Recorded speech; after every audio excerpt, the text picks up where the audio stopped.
Hey. Hello. Welcome, everybody. This is your Thursday's Cosmic Conversations, and we will be having questions. If you'd like to ask questions, feel free. If you are new to us, you can also find us. I am StacyHarder.com and HeatherHarder.com. And this is a cosmic conversation that we do every Thursday. It is free, and it is just a wonderful time to have intentions, to work through this life, and not work, let me clarify, play through this life so we can live in a more powered, more everything. Intentional, mindful, conscious life. I have been also a little on the healing side, so I'm going to pass over to Dr. Heather Harder because she's going to be much better speaker at this moment than I am, and I'm just going to own that. I love you. Don't believe that. She passes it over every week, so this is just the excuse for this week. I know. And it's my not name excuse, is. I just can tell my brain's not functioning. So. Okay, cancel. Okay, again, my name is Heather Harder. It's a pleasure to be with you. I've been doing these calls now for years, if not decades, but we've done them in a phone kind of way. We went live online about a year ago now, and so it's been a growth experience for me because technology is not my area of joy at this moment in time. But we're glad that you're joining us. We have people on Facebook, we have people on Instagram, and then we have, of course, the people live on Zoom. Stacy is the technical director, and so she'll be putting the Zoom links on the chats and the other mediums. And so if you want to join us so that I can see your face, which I love, please do so. The calls are informal, and at the end, assuming we have time, we do a little spirit sprinkle, and you have to be on Zoom to get a spirit sprinkle. And they're like little individual messages from the universe through you. So with that, we have some traditions that we enjoy. The first is to set our intention, which is the most powerful tool that you have at your disposal. Whenever you set your intention, the universe will rearrange itself to give you whatever you're intending. And so it is very important during this unusual, chaotic period on Earth that you intend to know truth, you intend to be divinely protected, and you intend to be divinely guided. There are so many things that are going on that are wanting to distract you from your spiritual journey, and your journey is to your divine greatness. And so our goal is to help you feel more comfortable, feel more confident as you step out into your power, because it's who you are. So I'm going to say a little affirmation that I created about power, trust, guidance, and protection. You can just in your own head say yes, or you can repeat after me. It doesn't matter how you do it. As soon as you set the intention that yes, you want that as well, then it is so. So I ask for divine protection, guidance, and the ability to recognize and integrate truth. I release all that is not truth and neutralize all distractions or obstacles on my divine path to greatness. Every word I speak or thought I think is a reflection of my truth. Every day, in every way, my ability to discern truth, protection, and divine guidance, and my willingness to accept them grows. I accept truth, protection, and guidance where and how I find them, peacefully, joyfully, and harmoniously integrating them into my totality. Let my path of truth take me ever closer to my greatest potential. I am the love, strength, wisdom, courage, and perseverance required to walk my path of honor for now and evermore. And one of the things that I would like to remind everybody is one of the ways that we recognize our truth is what I call the truth bumps. I get chills from the back of my head down my spine. My body will feel it. Sometimes my solar plexus begins to sort of jump. I call that my soul singing. But you'll feel it in your body. And so it's always important to be tuned into your physical structure, because your body is the truth teller. When we say, listen to your heart, follow your heart, that's a physical process by which you are told when truth occurs. If you're talking, or someone's talking to you, or you're reading, or you're listening to something like this, and you get those chills, that's the way the universe will highlight important stuff for you. So those are the important things. If you do have a journal, I recommend the paper and pencil always be with you. Then jot down whatever was being said at that moment, and then go back and revisit that, because that's important for you. I may be talking to Stacy and you get chills. It's still meant for you. You can tell when that lesson is for you, because your body will respond to it. And a lot of people just, blow off their body because it's just your body. But it's really a very important tuning device for truth, for protection, and for guidance. We have been in our mind. Our mind was what defined the third dimensional reality. Taste, smell, hear, feel, see. Those are the five senses that's processed in our mind, in our brain. But we're moving beyond the limitations of those five senses into fourth and fifth dimension, and those are processed in the physicality. So it really is important not to be limited to mind, not to be distracted by mind. And as the Native Americans would say, the mind was the trickster. The mind is the fool. It's the coyote. So the body is the truth teller. So stay in tune with that. Recognize when you're getting a chill. You might even go, "Oh, got one," as you're getting a chill. So I can recognize it, because it's kind of fun to watch people's reaction to different things. I'm going to pause here. And then what I'm going to do then is our next tradition, which is we're going to play with the light. As light workers, does anybody have questions? Anybody have something they want to say? Terry, I see your lips. You're on mute, though. You got to unmute yourself. Oh, you're not going to. Okay. 1, 2, 3. Okay. The next thing we do is we play with the light. We're here as light workers. We're here to share. We're here to make a difference on the planet. We do that through the use of the light energy. Light, love, God all carry the same vibration.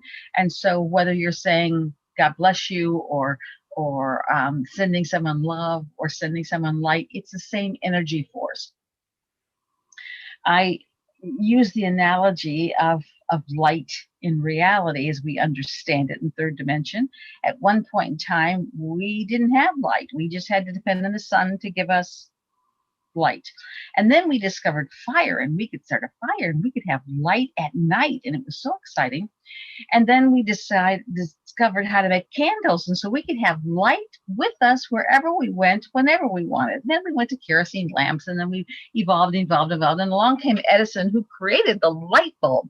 With the flip of a switch, we could have light. Whoa. And that transformed our world. But they didn't stop there. They kept doing research and kept looking. And now we have laser. Laser is just condensed, focused light that can take down mountains. It can remove cataracts from your eyes. It can do all kinds of amazing things. And it's just concentrated light. And so we're continuing to recognize that light, there's lots of power in light. Well, on that spectrum, if we could imagine the spectrum, we have fire at one end and then laser, but it doesn't stop there. As we learn to use the light and light energy, we can literally change the world. And I invite you to experiment with it. Take somebody who's around you who's not a very happy person, and just send them love every day. Just bathe them in love, and you'll see them either get worse or transform, because they can't be in that energy and stay the way they are. I did it you never use light to change someone. but you can observe the impact of them. You can take two pieces of food, whatever food's around, cut an apple in half and have two apples, and bathe one in love and light and leave the other one as it is and put them aside. They'll rot differently. You put love into food, and not love in one food, and they'll taste differently. You're literally changing the molecular structure of that thing. And now because we have that technology to look at it, you can actually measure the changes that take place when we're sending love. And so you may not understand or see or be able to comprehend the incredible change that you're putting into the universe, the ripple that is going around the planet to transform the planet, but you are. And that's exactly why we do it. So for that reason, we're going to get in touch with our light, with our love, and we're going to play with it. And this was an exercise that I've gotten a lot of the books I wrote, and then I was given it 30 years ago, that it's exceedingly powerful, exceedingly beneficial to the planet. So, and it's a good way of sort of washing away the day's activity and the week's activity, and then moving into a much more peaceful, restful, receptive place for that light and love. So if you will, right now, just set the intention to go to center. Your center is that imaginary place where you are most connected to the energies of the universe and all the support team that you have there and the energies of the earth. You are here to be the anchor of the heavenly energy into the earth. You are here to bridge heaven and earth. So move to center. You may feel a little shift. You may feel a little calmer. It may look like a beach. I like beaches, so mine looks like a beach, but it can look like anything or nothing because it's just an imaginary place. But it's a very powerful place. Einstein said, imagination is everything. It's more powerful than knowledge, because we create in our imagination, and we are here to create heaven on earth. So in this place of union with spirit and the earth energies, what we're just going to do is send our love and light out into the universe, into the earth, and feel this energy flow back and forth. We are the go-between. We're here for service. And so if you will, just imagine your essence as pure light. You're not your body, you have a body. You're not your mind, you have a mind. Your true essence is just that divine energy of oneness. So just imagine that energy essence. And then turn the volume up. Just see yourself expanding and growing. That light, that love, that divinity just growing and expanding. And we're going to send it into the earth, filling every cell in, on, and around this planet with our love. Earth is very unhappy and not in a good physical place because the decisions that individuals and collectively we made on the planet. We're here to undo that, to redo that, to transform this pleasant planet from third dimension to fifth dimension, from separation to oneness. And we're just going to love her. And then we're going to expand that love and light and ask all those of like mind at every level of existence, in every life form, to join us in this collective experience and send our light out into the atmosphere. The atmosphere is to the earth as our skin is to our body. It's a very important protective covering, and it's being mucked with intentionally. So we're just going to reinforce this atmosphere with our love. So just see your love, our collective love, blanket the planet. And then we're going to give permission to the angels and all those who work for this planet to continue to enhance and grow and share this love to the earth and her atmosphere. And any and all beings who are trying to alter, impact, restrict Earth's growth, to alter her atmosphere or her weather patterns, we're just going to surround them with love and light too. Everything is of the divine, everything is of light, but some of us let our light shine more than others. So the lesser lights are those who are trying to alter or change what's going on for their own benefit, and we're just going to love them.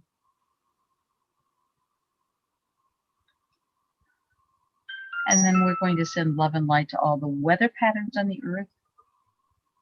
Just imagine those weather patterns, and whenever you're exposed to weather patterns on the news or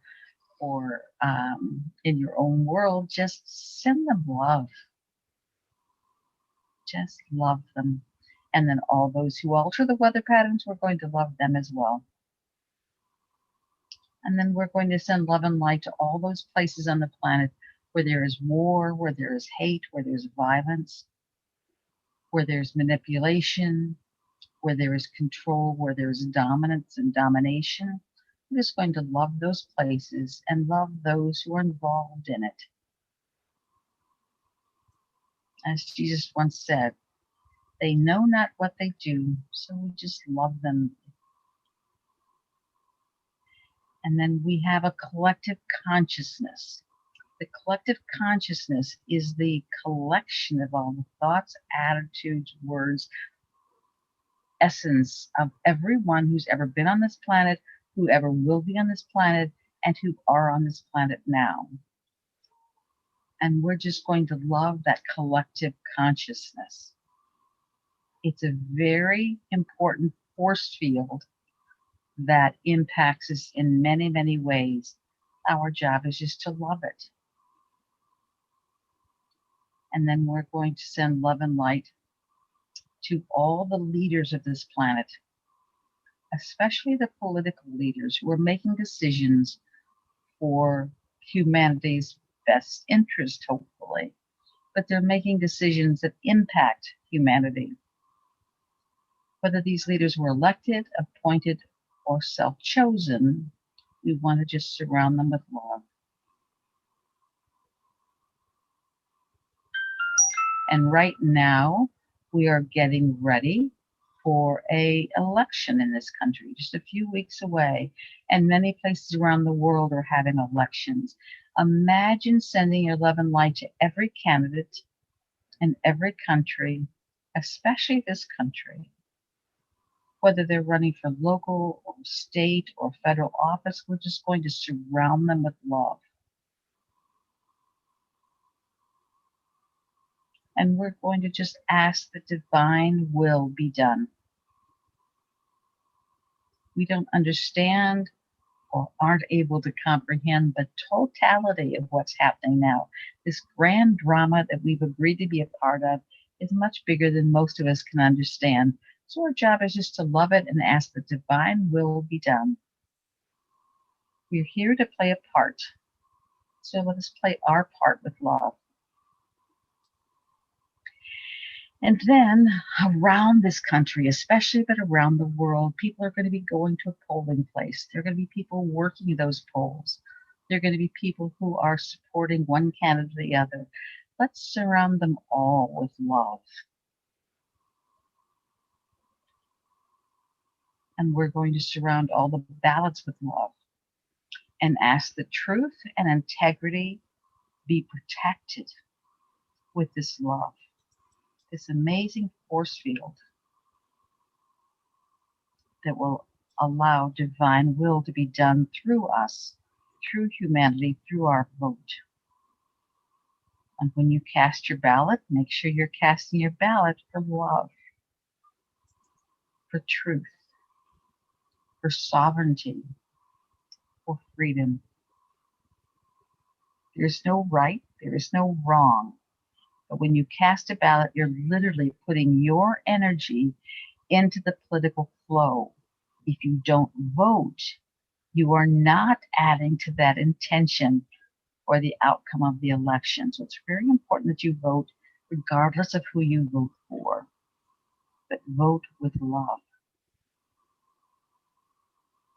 Now, if you're in the Chicago area, you may have seen that on St. Patrick's Day, they put green dye in the Chicago River, and the whole river runs green. It's kind of what you're doing when you're putting love into the flow. It affects the entire flow and all the outcome of that flow. So just putting your love into that process is incredibly important. The capital is the capital of this country.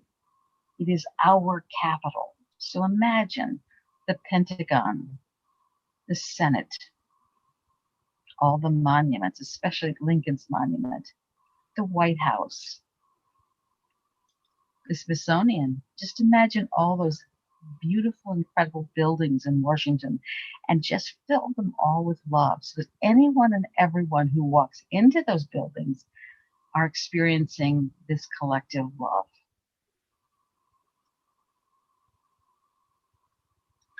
And right now, we're also going through the most wonderful COVID experience. And I'm sure you've seen lots of images of what that COVID virus looks like. Just imagine that virus and all the COVID viruses on the planet and just surround them with love, fill them with love. They've been our teacher, whether you've liked the lesson or not. They've assisted us in coming closer to the truth. So love them and love all the people who've been affected by it, whether they have suffered from the illness or whether they have been testing or been one of the first responders. Regardless of how that virus has impacted them, love them. Love the virus, love the lessons it's shared, and love all those who've been impacted by that virus. And then I want you to imagine that love and light growing bigger and stronger and more powerful, and send it all that love to those who've intentionally used the COVID virus to manipulate, to fool, to deceive, to trick, to diminish. And then put a force field around it so they experience, which is what karma does, that which they're sending out. Again, through this love, we want truth to prevail.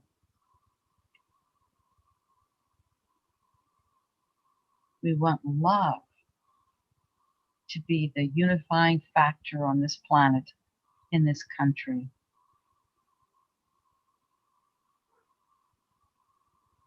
And then right now, coming out on this planet, there's lots and lots and lots of information coming out about those who've been held against their will. They've been trafficked and become sex slaves and working for someone else's pleasure or good.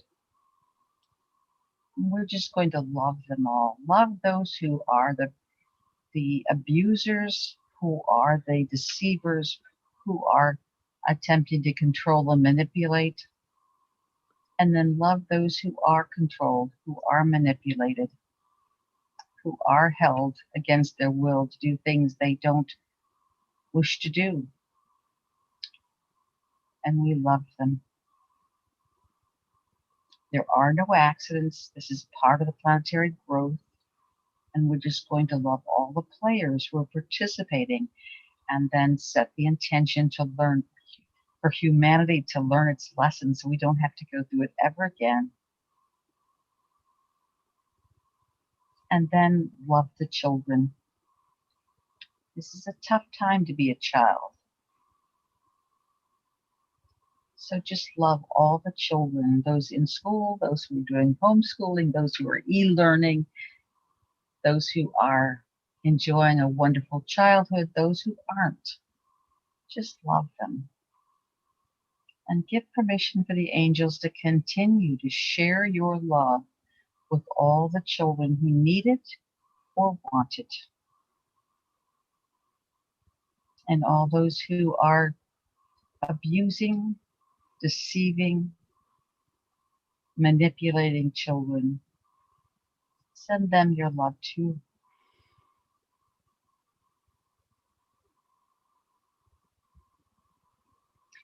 And then we give permission for the angels to use our love individually and collectively, in any way that serves this planet and its people.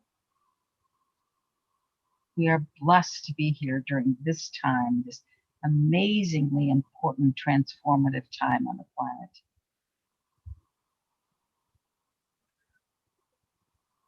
And then we're going to open your heart, open your body, open your totality to receive the love. Because universal law says anything you send out, you must receive. So all this love that you've been sending out must come home. So just open up your heart, your body, become receptive and open to the love that is your natural state.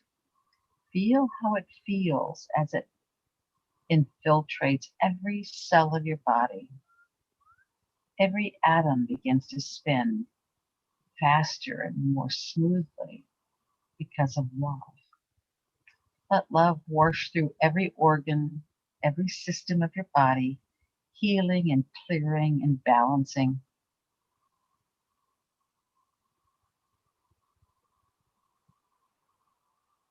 Your body is a great teacher. Recognize when something is out of balance. There is a lesson there for you to learn.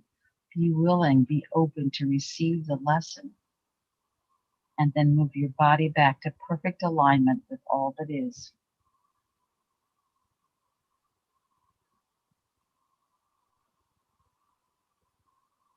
And as this energy comes back, if you feel any tension or knots in your body, just breathe through it. Breathe that love in and through that restriction, and then send it out again. You are a massive recycling center. You breathe in lower energies, lower vibrations, and recycle them to pure love and breathe it out. So take 3 deep breaths with the intention that you're breathing in all the negativity, all the hurt. You don't have to own it. Just breathe it in, and with the intention and the power that you are, just see that energy recycle to pure, divine, vibrant love. And then as you breathe out, you release this love into the universe. And if there are people in your life that have been your teachers, good or bad, fun or not so fun, just love them. If there are people in your life who are hurting or who are in lack and limitation, love them. Just send that love. Doesn't matter how you do it. You can do it with intention. You can see it as a fireman's hose that you're spraying them. You can see it as a wonderful effervescent shower that you surround them with. Doesn't matter. The power is not in the visual that you add. It is in your intention. And as soon as you intend it, it is so. But remember, everything you send out must come back. So set the intention to have this love transform every negative thought you have, every judgmental thought, every angry thought, every hurt, every sadness, every thought you've had of lack and limitation. Just let this love transform it to its highest form of pure divine energy. You are one with the divine. Any lack or limitation you have is of your creation. You have manifested that to teach you something. If you're finished with that lesson, you have all the power to alter it.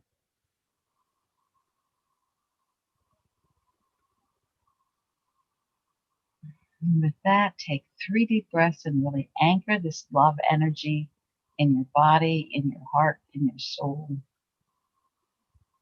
And when you're ready, just come back to the here and now, feeling what you feel. And if you have paper and pen and you have any realizations you want to jot down, please do so.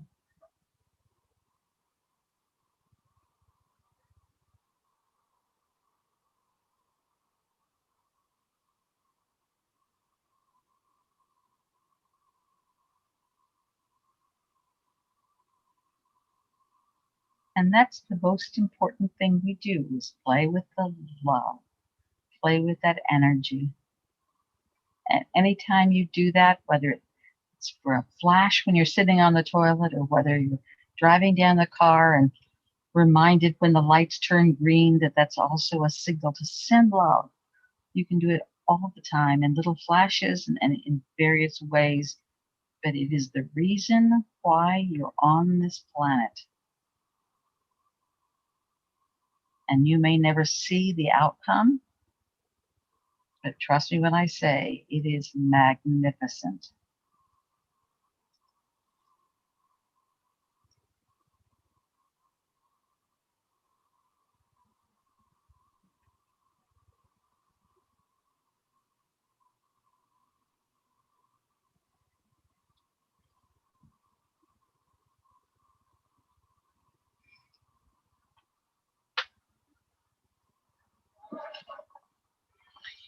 And as a reminder, this is recording on Facebook and Instagram. So if you'd like to revisit that, then please feel free to do the replay on Facebook, or Instagram. And it's on Stacy's, and if I'm very, very good, it'll be on my thread, but best to look for Stacy's. So, reactions, thoughts, feelings. Just unmute yourself and jump in. That's just such great ideas to just send it all day long whenever you have a moment, or if you're waiting for something. I mean, the stoplight thing, that's just like, of course, duh. We keep waiting to get the world still so you can send love. And that's not the way it works. You need to be able to do it all the time. I added yesterday 2 little plaques, one at my front door and one in my kitchen. And it's just little plaques that say, God bless America. They were 30 cents at dollar stores. So like, okay, good reminder. So now I see that. It's like, oh yes. And I just send lots and lots of love to America. You know, God bless America. We were conceived as an example for the world. We were conceived as the only country in the world that is in alignment with divine will. Our Constitution is magnificent. It hasn't been implemented accurately. It has been distorted and altered and transformed. When I was involved with politics, I read every Constitution that I could find in every textbook and every book, and not one was accurate. They'd all been edited and changed and altered. It wasn't even the words that were there originally. So as we bring this country back to its divine intention, literally, we will then be like a domino around the planet and bring it all into divine will. So and I'm getting lots of chills on this. And so we really have a mission. We are not the shining example that we could be right now, because we, like every other country, has lots of corruption and greed and personal agendas. But that's being knocked away. And, you know, it's not easy on them. It's not easy on us to see it, but we have to look at the corruption in order to lance it, you know, and just send it love. It's not about judging it. It's not about hating the people who've done it. It's about loving them, but they have to be exposed in order to heal this country. And we've got so many founding fathers working for this country. If you could see the spiritual help that's there working, it's amazing. So I'm excited about being here during this time. It really is amazing. So, anybody else want to share something? And whoever Samsung Galaxy is, we're so glad you're with us, although I really believe there's a human being behind Samsung Galaxy. So you're welcome to unmute yourself and give yourself a name, or you can just be Samsung Galaxy and whatever you choose to be. We'll call you Sam. And you can unmute yourself if you want, and if not, so be it.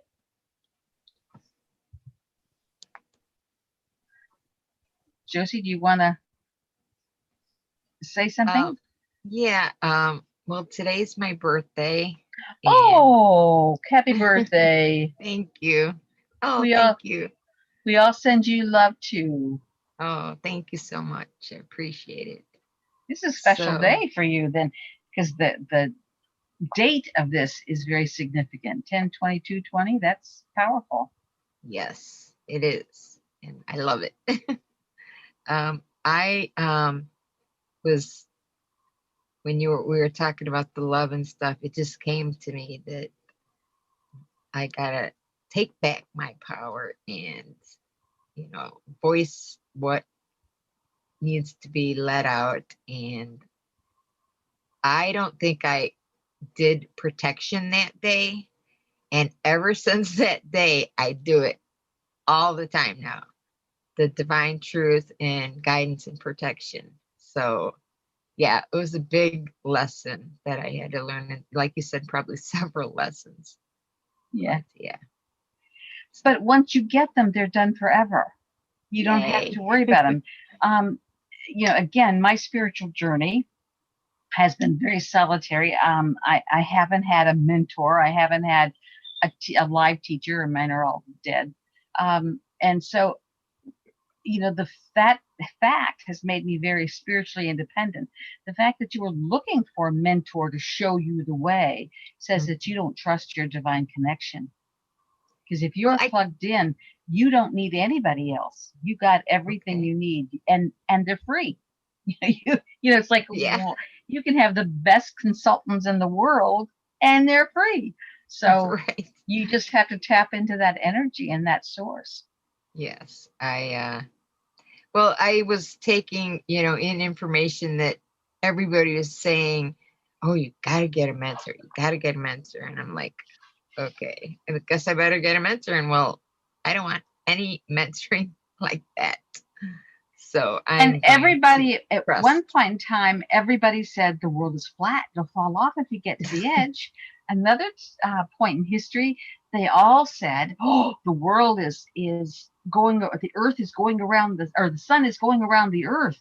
That the earth is still in the sun, and everybody believed it. Right. When I think, was it Galileo, I think, was the guy who first proposed that the sun stood still and the earth traveled around it, and he was put in jail, excommunicated from the Catholic Church because he was such a radical. You just because everybody says it doesn't mean it's so. It's only your heart that can tell you truth, and what truth for you may be very different than truth for Candace. Okay. Because you're all on a different journey to go back to the connection. You've all left the connection, left that oneness in different ways. You may have to take a different path to get back to it. And that's why it's very important that you follow your heart. I do my best to give you truth that will help you make decisions for your highest good. But don't ever trust even me to tell you what you should do. In fact, when people use the word should, it's like, no, there's no should. There's no right. There's no wrong. There's only choice. This planet is about free will. So choose the things that you wish to experience. And this is a great day to give yourself those presents, the freedom to be your best self. Yes. Because I wasn't going to have a mentor until I kept hearing, all that. And then I let it influence my thoughts. And yeah. Well, God help if you're that influenced by the voices around you, you're going to have a terrible time at the polls. Oh, no. Because we got strong forces on both sides saying, this is the right candidate, this is the right candidate, this is the right candidate. You got to follow your heart. Oh, yeah. That's what I'm going to do. And Definitely. So what other people are telling you that you have to have a mentor, that may be their truth. Right. It should not influence your truth. Yeah. And then I realized that a lot of it is about the money, because they've spent money, so they feel you should spend the money too. And I don't believe that anymore. Yeah. Well, again, money is an energy. You invest it in the things that are important to you. So I'm not saying you don't spend money if you don't want to spend. but you don't need to spend money. Spirit never Right. has a price tag. You can get anywhere for nothing if you just stay connected to your heart. But how you spend your money reflects your values. Mhm. And so if you're spending all your money on jewelry or perfume or whatever, that shows the values that you have. So do look at the way you spend your money. It's important. Yes. But So I'm going to get to Egypt. yes, now that's the way to spend Sailing. money. That's Yes. the way, because Egypt really will be the most powerful, transformative experience in your life. And I've I taken can't hundreds of wait. people there, and everyone has said, amazing, amazing, And amazing. we have a question too, is what do you call yourself, Mom? A teacher, a guru? Would When you my students when mentor? my students would ask me that when I was in the college classroom, they would say, "What do we call you?" And so I said, "Your Royal Highness." And so I don't call myself anything. People have called me all kinds of things, from nice things to not so nice things, because I do step on toes. I'm getting a lot of people calling me mother now. So, but I am a doctor. You're welcome to call me Dr. Harder. I do own my education, because the more educated you are, the more woo-woo you can be and still not be thought crazy. So then my education is important. But I don't call myself anything. I think when you put a label on yourself, you limit yourself. I certainly am a teacher, but I'm as much a student as I am a teacher. I certainly do psychic experiences. I do mediumship. I do a little of everything. But I'm not limited to any of them. And I think when you hang a shingle out, when you call yourself just a this, you cut yourself off from all future growth, because, what did we call Jesus? He was a guy. Some people, and if you haven't read the book, I don't even have it here. Doggone it. But the guy who wrote Prophet, Gibran Gabar, whatever his name is, he wrote a book called Jesus. And it's a little book. The book is called Jesus. And it's all the main characters of the Bible. I think there's 88 of them, with little vignettes describing Jesus. So there were people who love Jesus, and he's a savior, he's a this, he's a that. And then there are people who hate Jesus, and they're saying he's a troublemaker, he's causing all this problems. But each character from the Bible describes who Jesus is through their eyes. And it's the most fascinating book, because you recognize that if you let other people define you, who are you? You're completely dependent on them. Gibran. Yes, except I Yes. can't say it as well. You do, but yes, he wrote the Jesus. I actually thought I had it up here on my desk, but I don't see it. Yeah. But anyway, so I highly recommend you read it. But it's also, don't let other people define you. I'm Heather. I'm Dr. Harder. I am me, and I do lots of things, but I know I haven't even gotten close to my potential yet. She's So Mom. I what? Joke. Yes. A lot of people call me Mom, and it's just this much annoying that when people first introduce me, they start with, "This is Stacy's mom." It's like, I've spent decades doing these things, so I have my own experience. Instead of that, I'm Stacy's mom. So, but now lots and lots of people are adopting me as their heart moms, and so lots of people call me Mom. So there's now a song, Stacy's mom has got it going on. So, songs about you. So okay, but I let you decide who I am and what I am. And if you want to put that in the chat box, I would love to see it. what they think you are? Yeah, a teacher, guru, or whatever your Royal Highness, Queen of the Universe. I'm exceedingly energy sensitive, and so I was reading this one book that was channeled, and it was this one character in there who's known as the planetary teacher, something. He's got some big title, but his energy was very familiar. So I'm asking my spirit friends, who is this? How come he feels so familiar?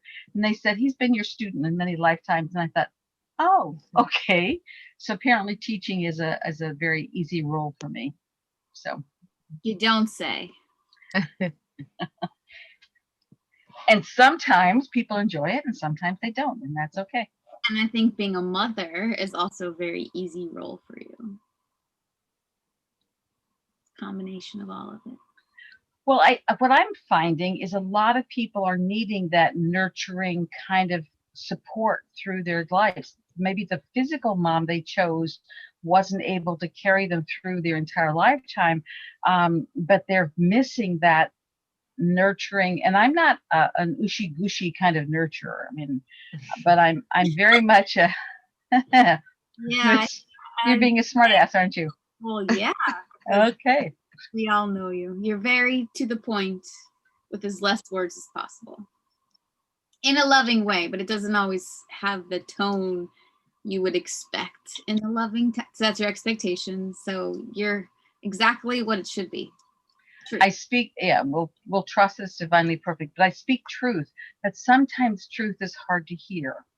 And you have to pull back and sort of process it and step forth. Like that one officer and gentleman said, you can't handle the truth. Many of us are conditioned for politically correct, and I am not politically correct. I speak the truth. And if you want it, great. And if you don't, that's okay too. So a loving light to all. Isn't that sweet? Thank you. Thank you. All right. Great question, though. Thank you. That was interesting. I enjoyed that one. Whoever that was, tell them thank you. Mm-hmm. Anything else? Not yet. Feel free to ask questions, though. Okay. Please join in. Stacy just brings them up.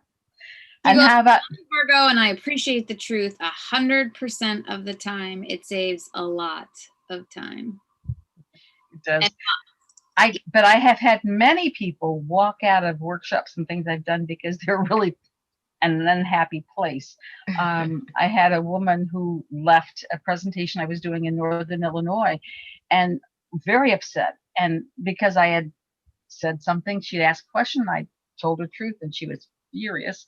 And it took her several years before she called me back and she says, I finally got it. I've been thinking about that. I have been so angry at you for all this time, but she's been processing it. And it took her years to finally understand what I was saying. And then she called to thank me. But had she not gotten angry, had she not continued to process it, which is a big sign, there's a lesson there for you, she would never have gotten it to. So that was interesting. Then I had another person, a young man, and he was in Texas, I think Dallas, but he had been very proud of himself. I'd say maybe mid to late 20s. He'd gone to every workshop and studied every person, and he knew all 27 steps to do X and Y and Z. And he was just very full of himself and proud of his achievements. And I was saying, how easy it is. You don't need all those steps and stuff. And he was horrified because he's invested a lot of time and energy learning all these steps. And I'm saying the steps aren't important. And I said, it's okay. You're young. If you want to do those 27 steps, feel free to do it. I'm old. I don't want to do it. I want quick and easy. So I'm not going to do those. And that's okay. And he was so upset that it could be easy, and he didn't have that. He actually left the workshop. So I have stepped on toes, and I trust if I step on toes, it's meant to be, and it's all perfect. Luckily, those sorry, it was no, I'm just laughing because I was just saying that luckily the toes grow back because I still if you saw my toe right now, I've got a purple toe. I dropped something on my toe, and so one of my big toes, the nail is just this vibrant purple. I will save you the joy of sticking it up in the camera so you can see it. But speaking of stepping on toes, all right, any other questions or comments or issues or yes, Candace, dear. Not hearing you. Not hearing you. And now you just got quietly. Go do it again. No. Get close to the mic, or do you have earphones or? Hello. Yes. Yeah. Now we got yes. Okay. Oh, that's crazy. Okay. I know. I can hear you. You're like far away, but we can hear you. Okay. Aw. It's good. We can hear you. Okay. So Heather, you had mentioned before a few calls ago that, time isn't as we know it is. It's just, uh, so, Yes. we can be, let's say, living, I could be living my life right now, but then maybe possibly living another life in a different era or something like that. Yes. And it's interesting because as you were saying that, I thought when I was younger, I was really like enthralled and obsessed with, the 1920s and 1940s. And I was just lived in that era when I was little and got made fun of. So I thought when you said that, that makes perfect sense. That I don't know. Okay. We're made to believe that we're a single unit. This is me. It's the only me that exists. But a soul spirit that is us can have hundreds of aspects, just as God spun off individual souls or spirits and who spun off souls, who spun off individuation and personality egos, and that's us. But there's a lot of different versions of us functioning simultaneously. And so the more we open up to the total consciousness, the more we can get input from all of those aspects of us. And again, I find it challenging to put in words. So I just make up analogies and make up language to try and make it make sense. I'm taken and shown how it works. And then I'm expected to put it into words, and it's not an easy assignment. But let's say we'll just make up some life for you, Candace. So as you're traveling through life, you get to high school and you're going, oh my God, I love this man. I want to marry this man. I want to really marry this man. And your mom's saying, no, Candace, you're going to go to college. You're going to go to college. You're going to go to college. And so you're at this pivotal moment in your life. Again, I'm getting chills. And so you follow your mother's heart and say, I'm going to go to college. There is a part of Candace who does follow that other path and marries the man as well. So now the one Candace in this lifetime is now operating in two quadrants. And so that you're learning both those experiences. It's not an either or, it's a both and world. And then you can also say, okay, I want to experience this and this and this. And so you can have parallel lives going on doing totally different things. And like you say, a life that was from the 1820s, hundreds of years ago, could be a future life. It could be a parallel life. It could be a past life. We literally, if you read history, we literally had a gathering of, and I'm going to say a number, like 100 men get together and decide how time works. They decided for the whole planet how time was going to work. And that's the belief system that we all collectively bought into. But it is not the way time works in reality. Very hard to explain. Hollywood does some versions of it, which helps with snippets. I've said Bill and Ted's Excellent Adventure is the best Hollywood version to show how we can move through time in just consciousness. I love that movie. I just went and watched it again in preparation for seeing the Bill and Ted Face the Music or something like that. But so we have that division of time. We also have the division of time that is, there was a show that, that during the day was something, and as soon as he went to sleep, he went into a completely different life. Well, I was shown that experience, except it was with a blink. We have no concept of how complicated life is and how we have done so much to prepare our lessons in growth. And it's all just for fun and lessons in growth.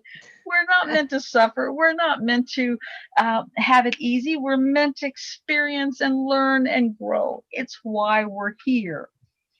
But when you blink, literally, in that blink, I would be in a different world experiencing a completely different aspect of life. And then when I blinked there, I'd be back in this life. But time was not shrunk down to the blink period. It was a whole different experience. The best example I've found for describing how time works, and it's not even a great example, but we all are familiar with an onion, and we have, layers of onions, and you can peel off a layer, and on the outside it's brittle and dry, and as you get in, it's meatier and juicier and stuff. Well, imagine each one of those layers is a different band of existence, a different band of time. And if you were a little worm crawling through that onion, you would not go in a linear way. You would go through these bands of time. So let's say the first band is 1800s, and then you go through that, and now you're in the 2200s, and it's futuristic. And then you go through the next band, and it's something else. That we move not in a linear way, but in a circular way that's beyond. It defies our language and concepts that we're playing with now. But it's why right now people can go back in their childhood, re-experience, redefine, relay out, heal their childhood, and come forward, and they're a different person, because we are not limited to the here and now. And so if you have childhood wounds, go back and fix them. It's your life. Change it. Change the experience. If you have a dream that you don't like, in fact, there's a tribe, I forget who they are, but they literally teach their kids, if they have a bad dream, to go back in and change the dream. And they have an amazing life experience, because they don't have all the stuff that we're dealing with, because they learn how to face it and change it and alter it in their dream state. But you are so incredibly powerful, and it's not a linear. I talk about it sometimes in a linear way because it's easy. It's the easy fashion, but it's not linear. So yes, there could be 14 Candaces continuing different aspects of this life for you. There can be different aspects of you living in different places to do different things. I've shared this story, but I love the story. If anybody knows me, knows that I'm technologically challenged. I'm not a natural, what they call a native in technology. So I have to continue stretching myself. When I was doing my PhD, I was the first class at Indiana State University that required a computer proficiency. I was not thrilled about that. Half of the comps, after you do all the coursework, you have to pass your comps in order to be able to have the privilege of writing your dissertation. So you get this far, and a lot of people never get to the dissertation because they don't pass the comps, and they call them the ABDs, all but dissertation. It's quite a thing. Well, I didn't want to be an ABD. I wanted my PhD, and so I had to pass a computer proficiency. Half the test was short answer, multiple choice, fill in the blank, essay, that kind of stuff. Well, I can read a book and pass a test, not a problem. The other half of the test is I had to go to the computer lab. They give you an envelope that has 5 statistical problems, story problems. You had to read these story problems, figure out what statistics were required to solve them. Then you had to write the computer code that gave you the right answer. I had never taken a computer class. I did hire a tutor for 2 hours a night for 4 weeks, which gave me 8 hours of tutoring to go in there blindly and write computer code. To say that I felt unready for that exam is an understatement. I wasn't into spiritual communication at that time, but I've always been close to God. And so the night before I took this test, because it was like either I go forward or I don't at that point in time. And I literally thought of my brother who fought in Vietnam, and I thought, well, he really didn't know if he was going to live from day to day. So at least I knew I was going to live, even if I flunked the test. And so that gave me a bit of settlement. And then it was like, okay, God, if this degree is important for you, you have to do it for me, because I can't do it. I can't pass this test. I don't know it.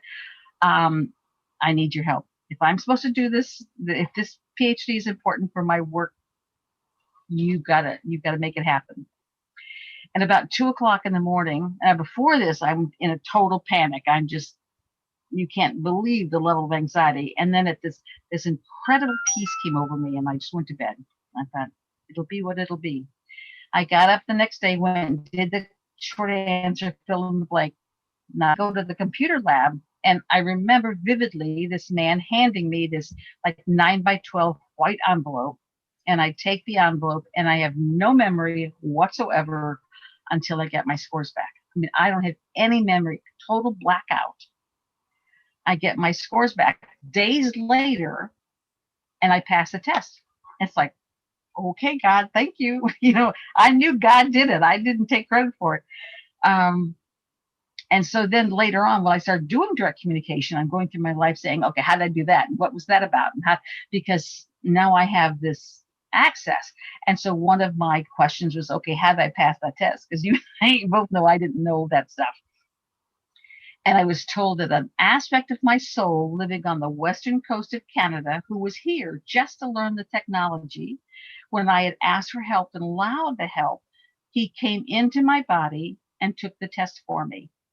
And I thought, well, that makes more sense than me passing the test on my own. And so, you know, again, we have so much help and we have so much knowledge. Then later on, I had this other weird experience in my life. And so that worked out. And I said, what was that about? And I said, remember when he helped you? This was a relationship he couldn't resolve. So you volunteered to help him out with it. It's like, well, you should tell me ahead of time. So there was payback involved with that. But, you know, again, life is so incredibly fascinating that if you can just be open to the magic, ask for what you want, trusting and believing and allowing, you really can have anything, because it's only here as an experiment. It's not here to do us in or trip us up or, you know, fool us. We're, you know, we've gone through these things just for the fun of learning. Just like many of you have gone to lots of workshops and training just to see what they say, just to learn from it. Well, welcome to planet Earth. It's the schoolhouse of your choice, and it's a humdinger. Hi, Lindsay. You want to have a question? Hello. So I have a question and I have a reminder for you. Okay. You said, I am blah, blah, blah challenge. So I just wanted to remind you to bubble that before you say it. Yes, thank you. And that goes back to the topic we had when you were using the word I am. You want to make sure that whatever follows I am is something that you really want to embrace. I am love, I am power, I am courage. So when I said I am challenged by the challenges we grow to, and it actually can make us stronger. It's I'm overwhelmed would not be supported. Challenged is one of the words that I use for difficulties and problems and that kind of stuff. But do be very mindful of I am. And thank you, Lindsay, for the reminder. And then I wanted to know, based on what you were talking about, if you ever heard about Bert Goldman and his quantum jumping. He believed that he would do a meditation and he would go in and tap into kind of like what you're saying, an aspect of himself that was really good at something. So he claimed that he learned French in like less than a month because he was meditating and tapping into the quantum self that spoke French fluently. And he taught himself to paint by doing the same thing. And so he had sold that package many years ago. I want to say like 2010, 2011. That doesn't sound so many years ago to me. 2010 is like yesterday. First of all, I've never heard of the guy. And second of all, I have not grown up in a spiritual community. I know very few. All of the ones I've spoken with, I've spoken on stage with, I don't follow a lot of people because my information comes directly from spirit. Mm-hmm. And sometimes when you're listening to other people, you can get tainted, or in my case, I want to argue with them. In my head, I'm like, no, that's not the way it works. And so I just find it's best not to connect with others unless I'm being drawn for some reason or I'm asked to speak there. But you can do that quantum. I don't call it that at all. It's just connecting with consciousness. If you're a mother, you know how easy it is to be connected to the consciousness of your children. You sort of have this extra connection that knows when they're in a good place, when they're not in a good place. how to tune in, that kind of stuff. So you have that connection. Well, as you expand your consciousness, you do that with your, what I call soul family. You're expanding yourself and you can connect with them. I had a lot of connections with different aspects of my soul, but I found it very confusing, because there's a part of us that are still in the uh, this well there's a lot of us still in almost military roles that are guarding the planet, and spaceships and Ashtar commands and all those things. Those are real things going on. And so you may be Candace in this lifetime, but you may be some kind of commander so-and-so on some Starfleet at the same time. So what happens as you begin to expand your consciousness, you begin to connect with those other aspects of yourself. As a child, you might have been in touch with that aspect of you that was in that 1920s or 40s or whatever period, and therefore it felt very real. On YouTube, you can see lots of kids who are connecting to different aspects of their life, whether it's reincarnation or other existences, and it's very, very powerful. I was getting a lot of that, but I'm doing the dishes and I'm also, on craft, listening to all this stuff. And it's like, and I'm trying to act sane because I'm still in this world of myself. And so I literally ask that not happen right now, because I can't integrate it. I can't process it in a way that I can move forward. But yes, you have so much more access, and you don't need to be able to be a quantum field jumper, kind of thing. It's just part of your abilities as you expand your greatness. Your journey to your greatness involves the expanse of how great you are. You're much more than you can conceive, and the world is much bigger than you can imagine. Yeah, he sold his package, but I remember somehow I got access to it. I don't remember if I paid for it or what I did. But I did the meditation and it was the easiest thing. It was just like you just counted 10 backwards and visualized each number. And then you visualize yourself standing at a door. And on the other side of that door is is yourself, who is a real estate agent, and you open the door and you see the self and there's, an exchange, and then you count back out. It was like, I don't remember that I really did it very often, but I just thought it was interesting. Well, when I come to California, you can share it with me so I can experience it. So I like to experience everything, but and I haven't heard of him, but it is easy. It's just, I didn't do anything. And you notice when we do our, what I call consciousness field trips to center into different places, we're not doing countdown. We're not doing deep breathing. We're not doing any kind of hypnosis. We're just setting the intention and stepping out. And there it is. But you always want to be very mindful of the divine protection, because you can get into experiences that you may not be ready to handle. So when you're doing things like that, you want to also make sure that you're safe, because there's different rules for the world. I mean, we have rules for Earth, whether it's driving rules or cultural mores, but in the universe and in the outside the physical existence, there's other kinds of rules. And if you don't know how to operate those, you don't know how to play nice in those other worlds, you can get yourself in trouble. Yeah. Hi, Christina. Welcome. Hi. I feel like I missed a good one. I missed a good question. They're all good questions. I know.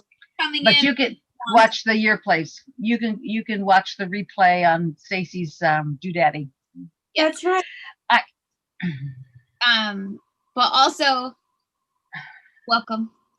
Thank you. We were leaving off on quantum jumping into your different parallel realities of your self. All right. Any other questions or any other comments in the? I just want to say thank you for being patient because I can still feel the antibiotic brain is what I'm calling it. So just saying thanks for being gentle. Okay. Hmm. Love you. I All have something right. Any, happening to me today since we're on the topic. Yeah. Do you have a minute? Uh-huh. Okay, so I had a beautiful day, a really great day. I mean, I was super happy today. We had an event, all the ladies were dancing and singing and so happy. It was a great day. And then when I got home from work, the bottom of my head is so sore. Like I had, like where you're talking about, and the bumps are just getting bigger. Is that, I don't want to say the word normal. We don't do that. But is that something that is to be expected? cue perfect power, Stacy. I love you. Da, da, Perfect. da, da. Perfect power and consciousness seeking truth through the super conscious and no, through the subconscious and superconscious mind by Dr. Heather Harder, my Thank you. mother. This is the book about harmonizing body, mind, and spirit, and the things that happen to your body as you're moving through this process.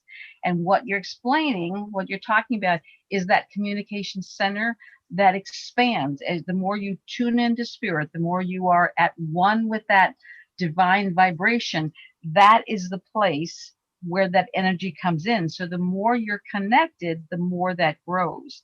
And as I say in the book, that you'll feel discomfort. I don't call pain. Pain is No. always resistance, but you'll feel those sensations. And sometimes I put it in ice, and sometimes I put a heating pad on it.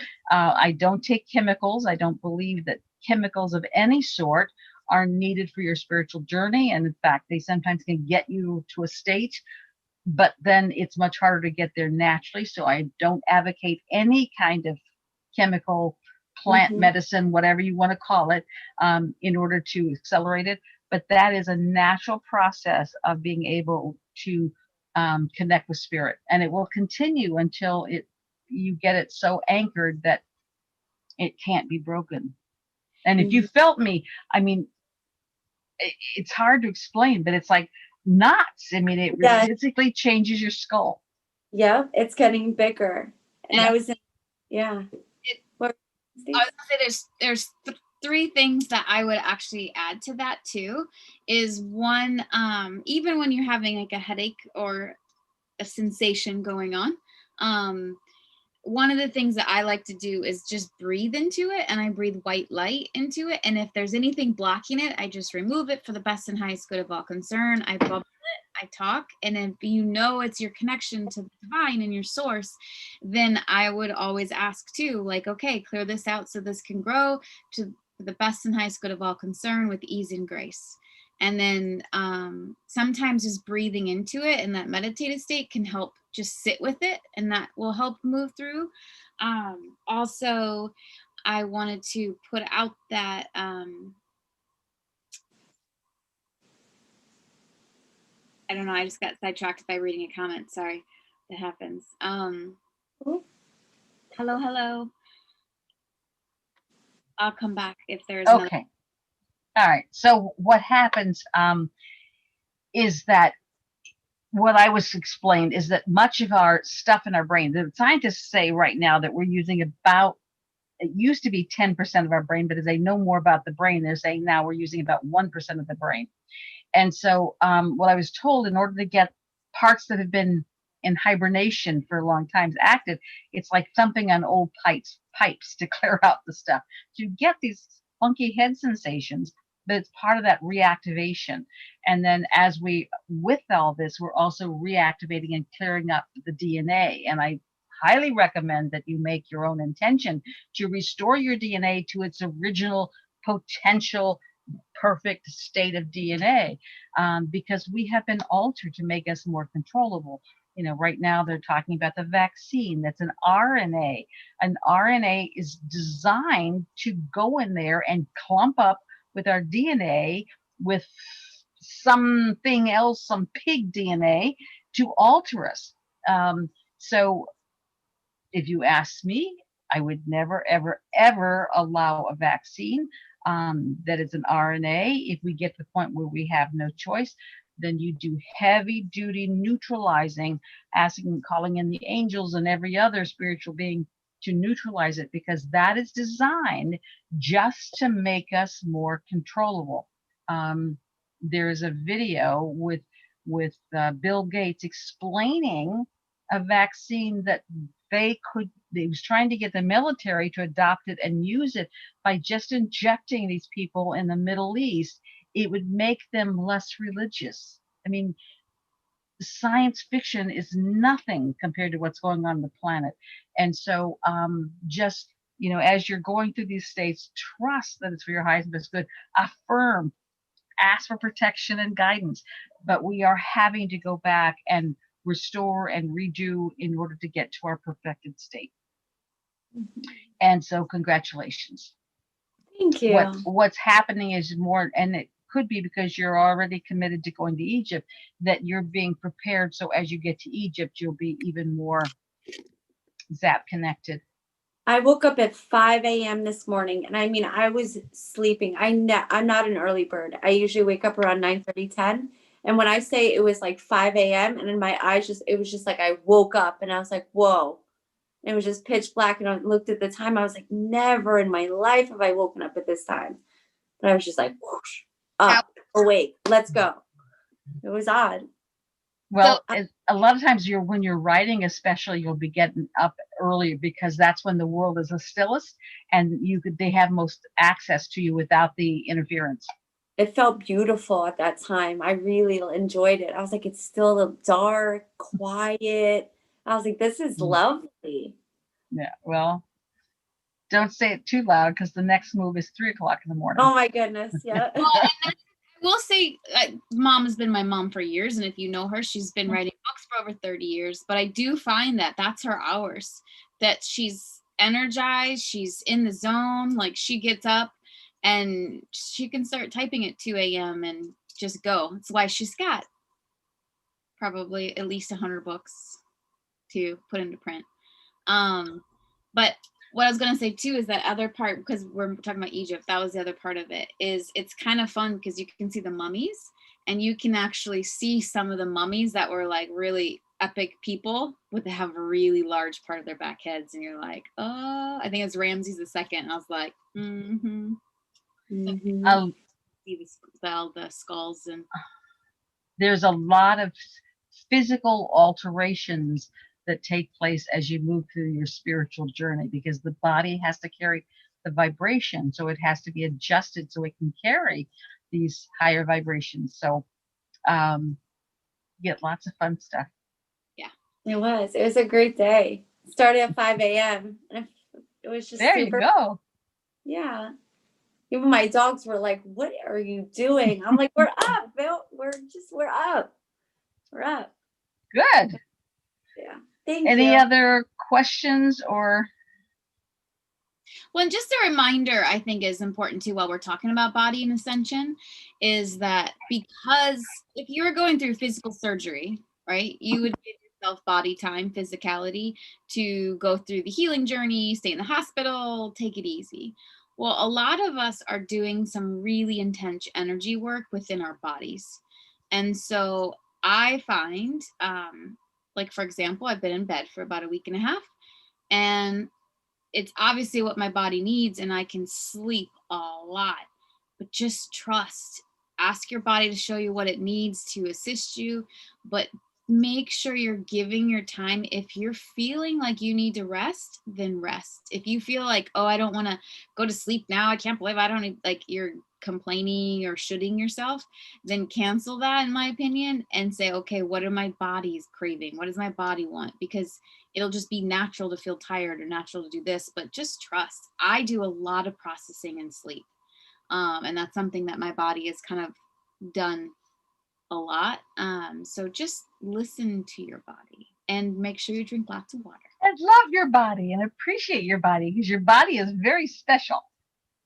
And we picked our body out. So I've been thinking about that all day. You created your body. It's a Yeah. body that you've had for all of your journeys. If it's in the 1940s, and then you'll have it for here. It's the body that's like your friend that travels through all your experiences with you Does and holds all the unresolved emotional issues. So if you don't finish the lesson, your body goes, oh heck, I gotta carry this and I gotta carry that, and so your body has to carry it. Part of the reason why we have an overweight population is because we're here to resolve a lot of that. And as you resolve your issues, you will automatically lose weight. do you And believe? that's one thing I did. I put weight on as a safety. It made me feel safer in my physical body to have a little extra cushion. Keep shallow people away. We don't need those shallow men. Go ahead. Do we believe in like burial or cremation? Is there a right way? I mean, that's not the right question. Well, I Is know that- what you're saying. Your body's energy. I intend to be cremated. Your body's energy. It's not the physical. So the energy of your body is what is reformatted to manifest its new form. Does that make sense? So that it doesn't matter what you do with this body, because you can't destroy the energy, which is the true essence of your body. Right. Okay, so we have a question. And That's a happy dance. that's Okay. Esme. And Esme, okay. So Esme's question is, do you believe in your body's aches, meaning specific things for each part that hurts? And I'm gonna say 100%, but I know Mom will also talk about pain is resistance. So pain doesn't necessarily have to happen. Would you let me say what I'm going to say and not say it for me? I don't know, maybe. Okay. Go ahead. Are you done? Okay.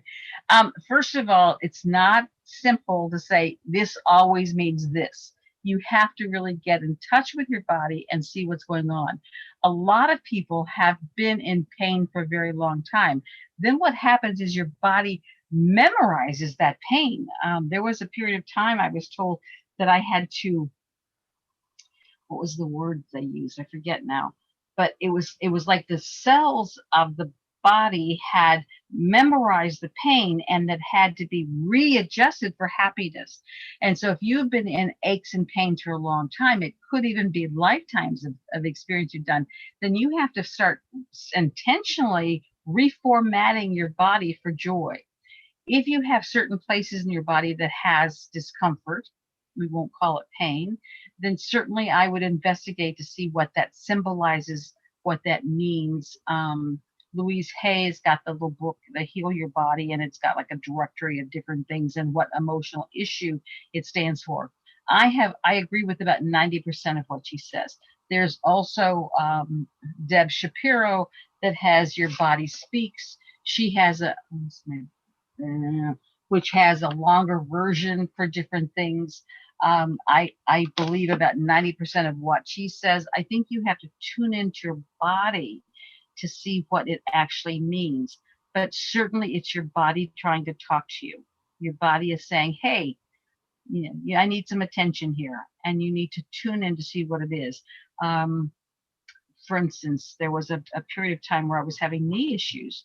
And so as I tuned into that, I had a very profound vision and being told I'd been on my knees too long. I needed to stand in my greatness, that humanity has humbled itself because it didn't want to look like it was boastful. But in the end, it's really our undoing, and that I had to get off my knees and just stand in my power. And I'm not, and never have been, a very shy and reticent kind of person. So it was kind of surprising. But that's, as soon as I understood that and then lived that, my knee issue completely went away. And so your best authority on all of these things are your body.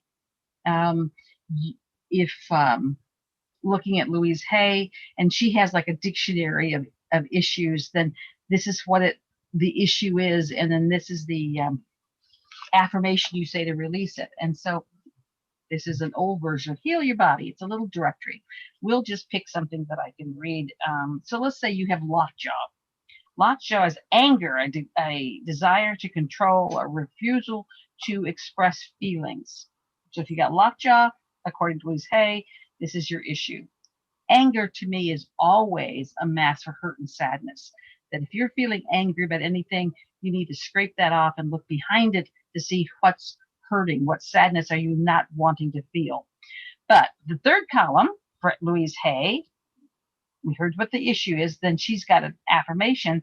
I trust the process of life. I easily ask for what I want. Life supports me.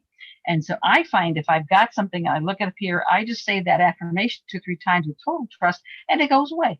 So I find this is a good help. Do I think it's the gospel? No. Do I think you need to buy the book? No. I think you have all the information you want, but we don't trust ourselves. And of the affirmations that I've read, about 90% of them are about trust. Trust life, trust this, trust that. If you trust, you're going to get it. But everything is about your own growth, about your own lessons, and being tuned in, and also recognizing that your body can be an instrument for your lessons. You can learn a lot of lessons when you're going through body issues. As Stacy has talked about this week, she's been physically challenged with her body. She's going through her lessons with that experience. So, just because your body has aches and pains doesn't mean it's a bad thing. It can be divinely perfect for your journey. Let's imagine that all of you get a paycheck tomorrow for $100, and you're going to take half of that money and invest it for later. So now you only have $50 to spend. Easy concept.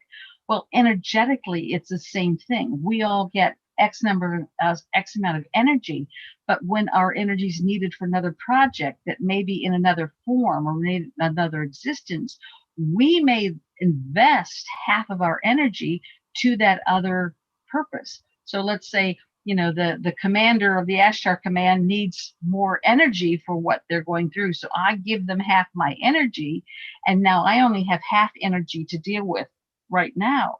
And so I'm going to feel a bit more tired, a bit more depleted, a bit less energetic. That's not necessarily a bad thing. It's just a reality that I've shared my energy with some other source that needed it more for that moment in time. And I can feel it, whether or not this feels comfortable and easy or whether it feels unsettled and artificial.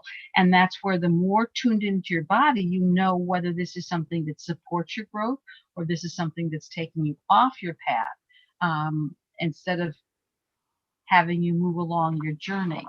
Stacy is often giving her energy to the universe to use. She doesn't realize it, but she does. And so then she gets depleted and spends more time in bed. But her lifestyle is such that she can.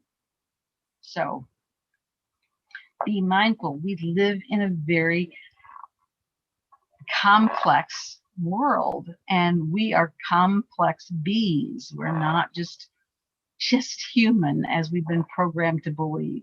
Well, and that I'm aware, I know I'm being called, like I can feel it's like, okay.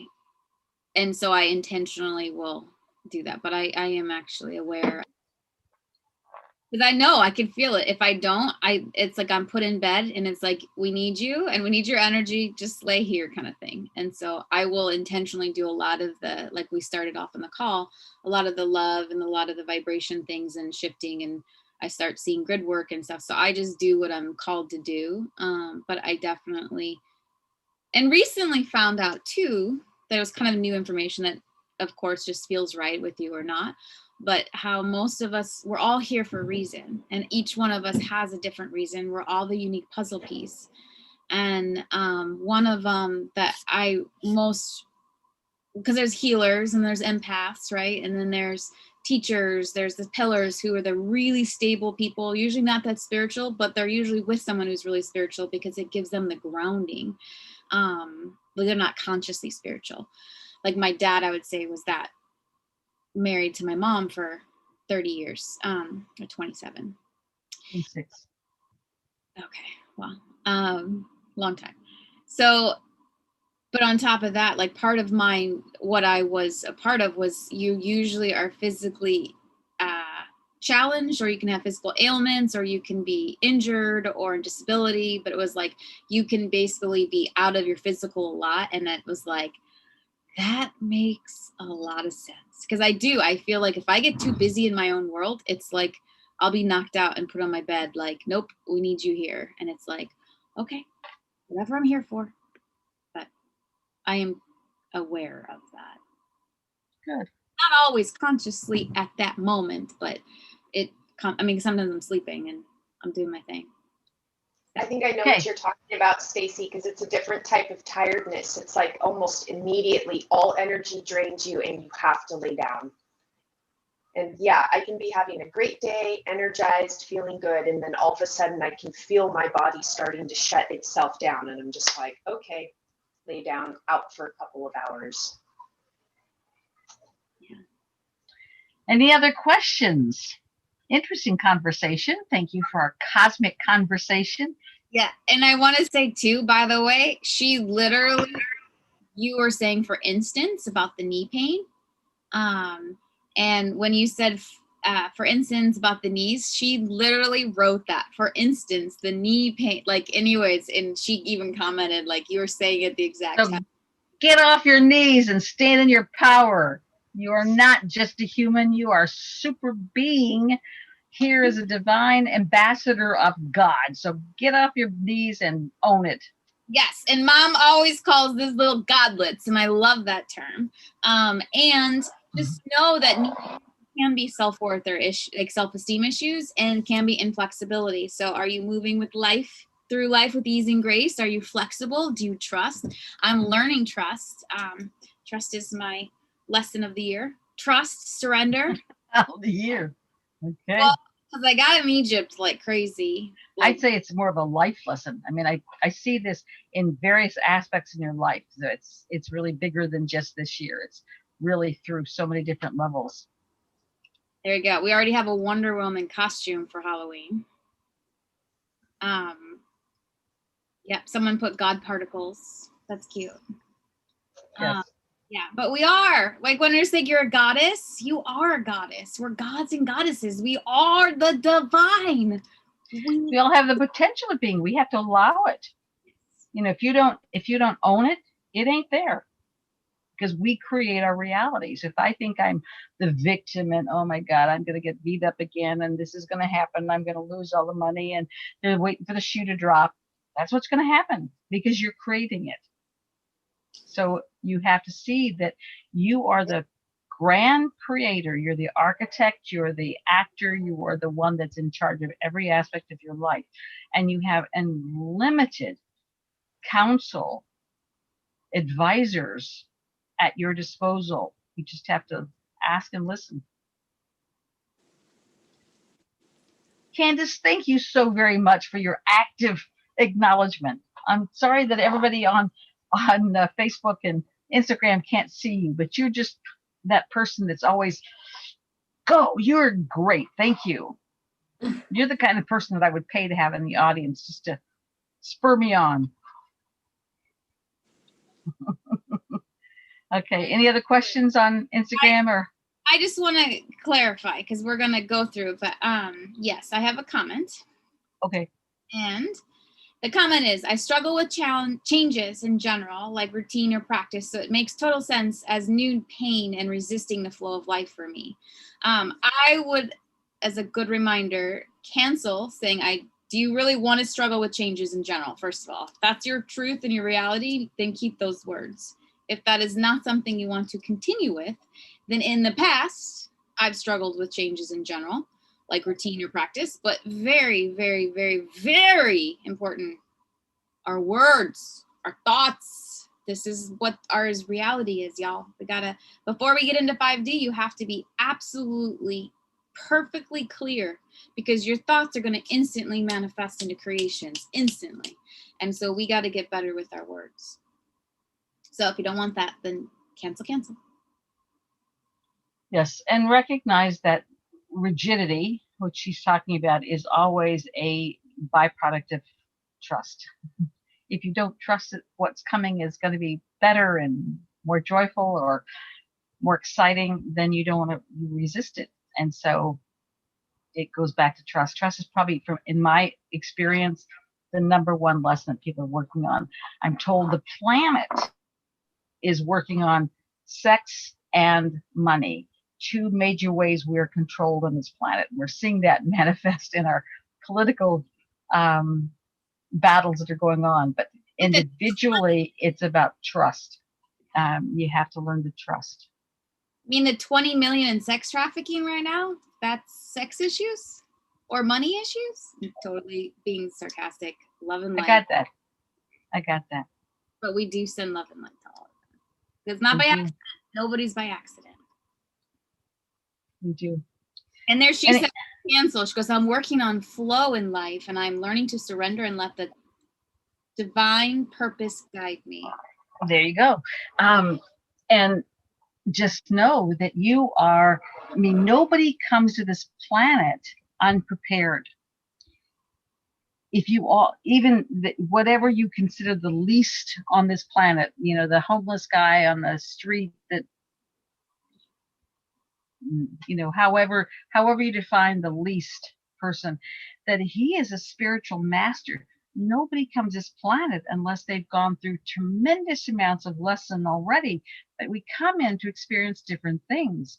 And so whatever you're going through, whatever your issues, you are well prepared for it. You just have to claim your power, ask and trust. And when you claim your power, I'm on this planet, I am master of my life. I will intend to have the life of my dreams, whatever your dreams are, and just own it. And it has to happen if you trust and believe. It's the way it has to be. But if I doubt it, if I wonder, will this happen, or is this going to happen? It's not, because you just unpowered yourself. So.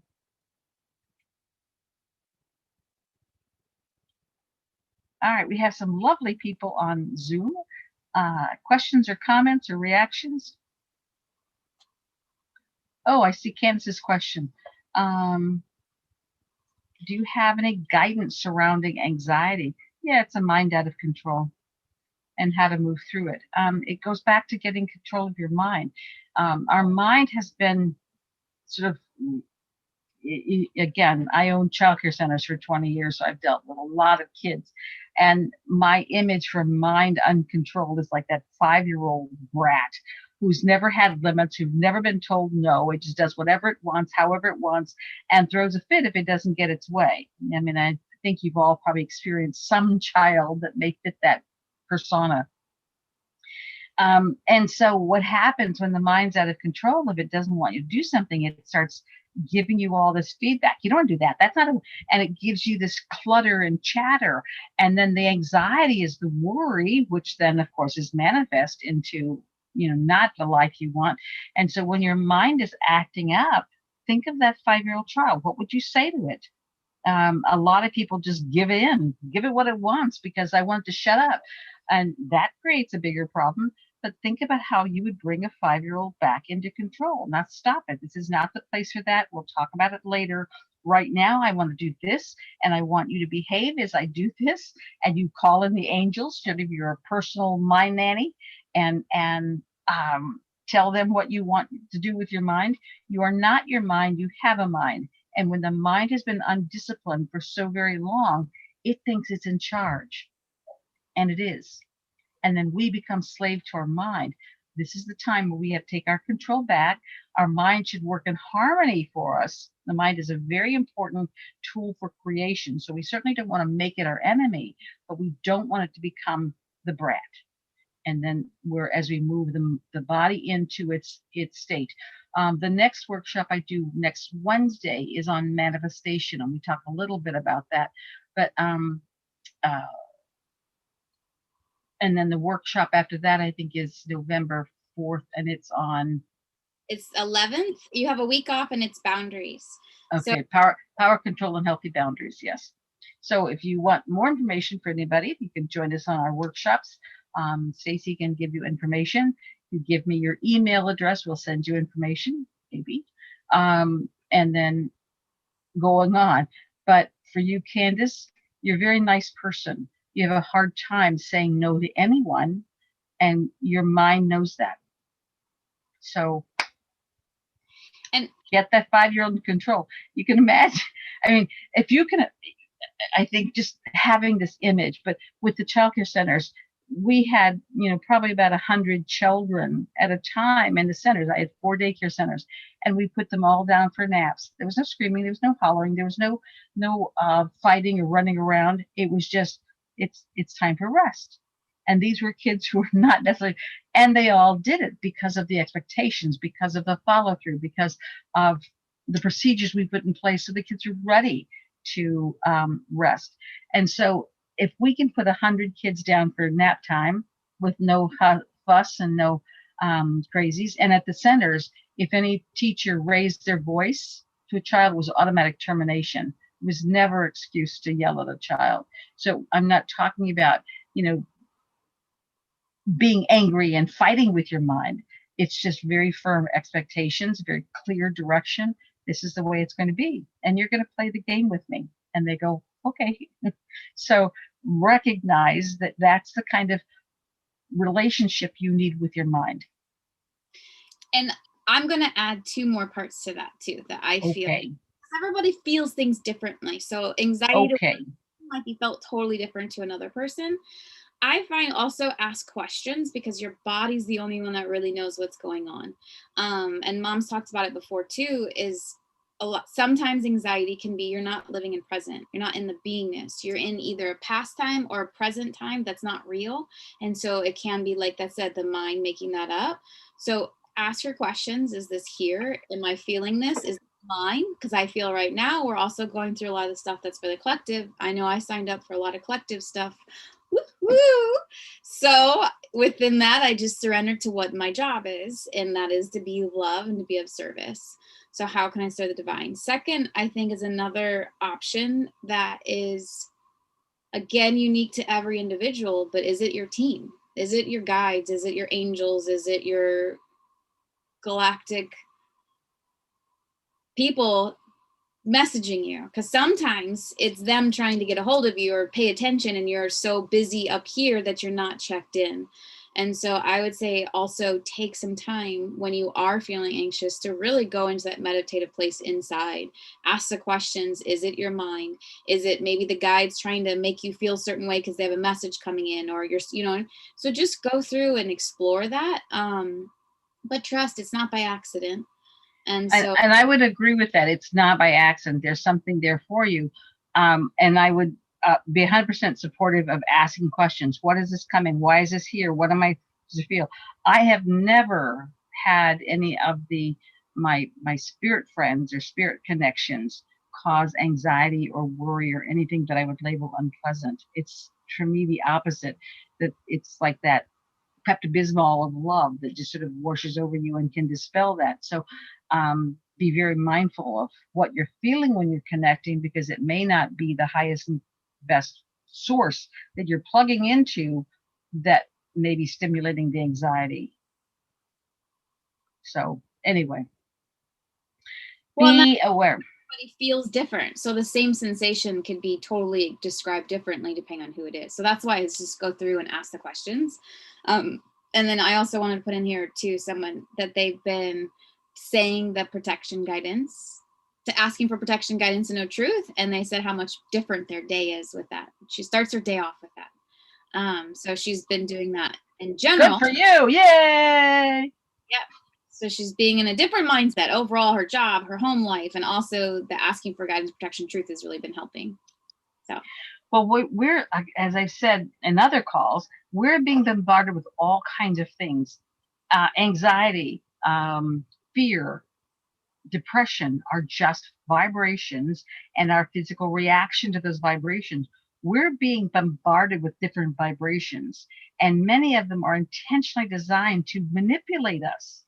So when you put your protection, guidance, and truth out there, you're blocking all that manipulation. And that might also be another go-to thing. The first thing you do is you bubble yourself and say, is this anxiety mine? Because I often will feel when something's being sent to me, it's not mine, but I feel it, and then I can trace it back and react accordingly. But just because you're feeling it doesn't mean it's yours. I know Stacy's had experiences where you get these thoughts and think, well, where did this come from? This isn't mine.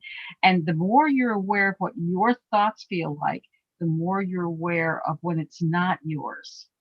Just because it's going on in your head doesn't mean it belongs to you. So if you hang around with a bunch of depressed people, pretty soon you're feeling depressed.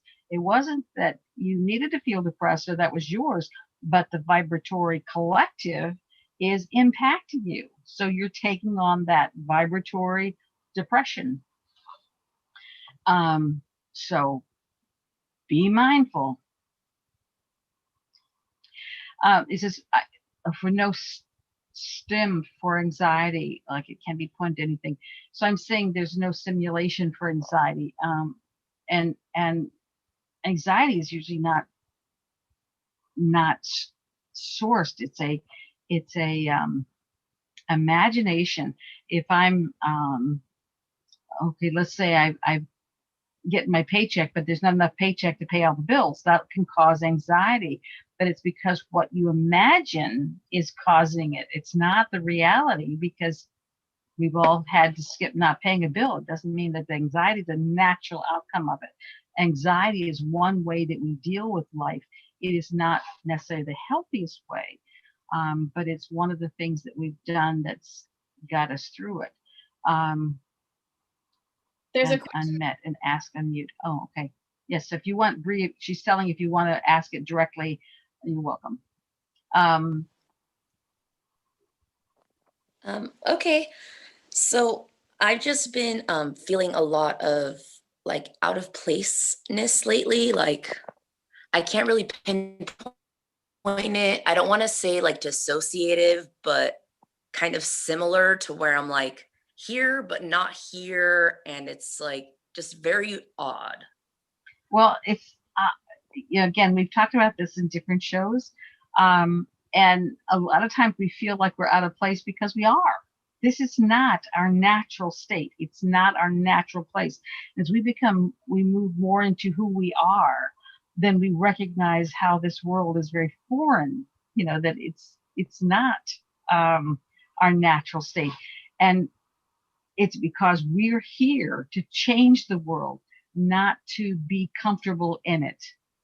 So it can be, and again, I won't say for sure, you are your biggest expert. It can be a testimony to your evolution of becoming yourself and recognizing this isn't normal. This, and you see a lot of people as they move their spiritual journey, they change jobs, they change spouses, they change residents there because it's like it doesn't fit anymore. Okay. So congratulations. Thanks. And Thank you. and then someone also asked about too, like when we're not feeling it in our body, that's a good thing to also check in to see about grounding. And I know in my past with a lot of trauma past that I used to leave my body a lot. And so we need to be in our body for the ascension. So our body is our vessel, our body is our tool that's going to get us into the fifth dimension. And so to me, it's important to also, if you do feel yourself going out, then check back in, ground yourself, take a salt bath, put your feet on earth, take some breaths. There's very easy techniques to get grounded and back in your body. Think about where your butt's hitting the chair and just concentrate, what is your body feeling? Where is your feet touching the ground? And there's some really simple practices, but definitely it's very important to be grounded through this experience. I do believe deep as we go ground is as wide as we can go into the ethers. And so that is a very important, to me, co-balance, because that's what we're here, merging those two energies together. And I think that goes back to being whatever, again, each of us are on a different journey doing different things. it's really important that you stay tuned in, being mindfully present on what's for your highest and best good in this moment. We've had moments where it's best to be, in the ethers. We talked about quantum jumping or whatever the guy was calling it. I didn't experience those words, but I've had the experience. And then other times we're very grounded and into the earth. And so it's just be fully present and go, like Stacey said, ask, is this for my best good? Is this, is this something I need to adjust? Is this something I need to tune into or not be tuned into? Because we're in a time that's never been on this planet before. No one can tell you what to do or how to do it because no one's ever gone through it before. We have done attempted rescues on other planets, but they weren't Earth. And unfortunately, we weren't terribly good at it. We lost those planets. So we're that much more determined to get it right this planet, but we don't know what get it right means. That's why just protected guidance and truth, and then divine plan be done. Let me do my part in divine plan. Do I know what it is? I know pieces. I don't know all of it, but I'm willing to do whatever I need to do. And I think that's the best role that we can play. And as Bree said, that she's not feeling like she fits in. Yay! That's a good thing, because fitting in is the last thing we want.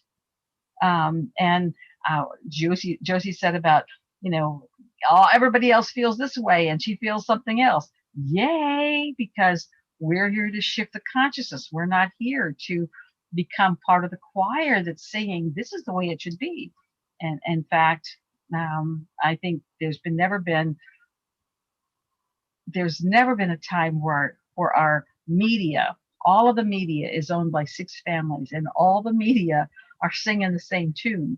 So that tune, that choir that they have created with all the media, is one that's not designed for humanity's best and greatest good. So you're going to be standing against the crowd. That's why we're here. And yeah. Anybody else want to say something, ask something? I'm just saying, and that's a good reminder too, to always ask for protection, guidance, and to know truth. Because we're free will, that gives permission to your guide and your team to assist you, to be and there. Every day is a new day by design. So what you think do from yesterday only comes forward if you renew the energy of it. So you want to just get in the habit of, when you're brushing your teeth in the morning, protection, guidance, and truth.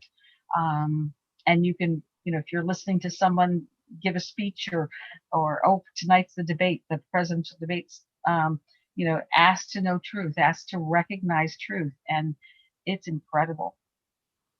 I went to a presentation by the then Attorney General of the country. And as my habit, I asked to know truth. And this guy's talking, and he's talking, I'm getting like the rest of the story. And he's saying da-da-da-da, and then like, yeah, but, and I'm giving all the rest of the information in my head. And it was so powerful. So just ask to know truth, ask for protection, ask for guidance, and then certainly ask and be willing to do your part in divine plan, whatever that is. And speaking of that, I'm just getting the hit of, I think it's time to teach this book, Interdimensional Communications, again, which is the art and science of talking to ghosts, spirits, angels, and other dead people. And she calls it interdimensional communication because a lot of us are communicating with our cosmic cousins, wrong word, cosmic cousins, because they're all dimensional, right? So Pleiadians are a different level. So depending on who you're connecting and your guides and your team with, it is a multi-dimensional process. But we were supposed to be doing this live, and then the COVID situation started playing out. And so she has agreed to do it online if you have an online partner. So, and I want to point out that she called the COVID experience. I also call it the COVID experience or the COVID something other. I do not give it the title of pandemic, because we make it when we use those words.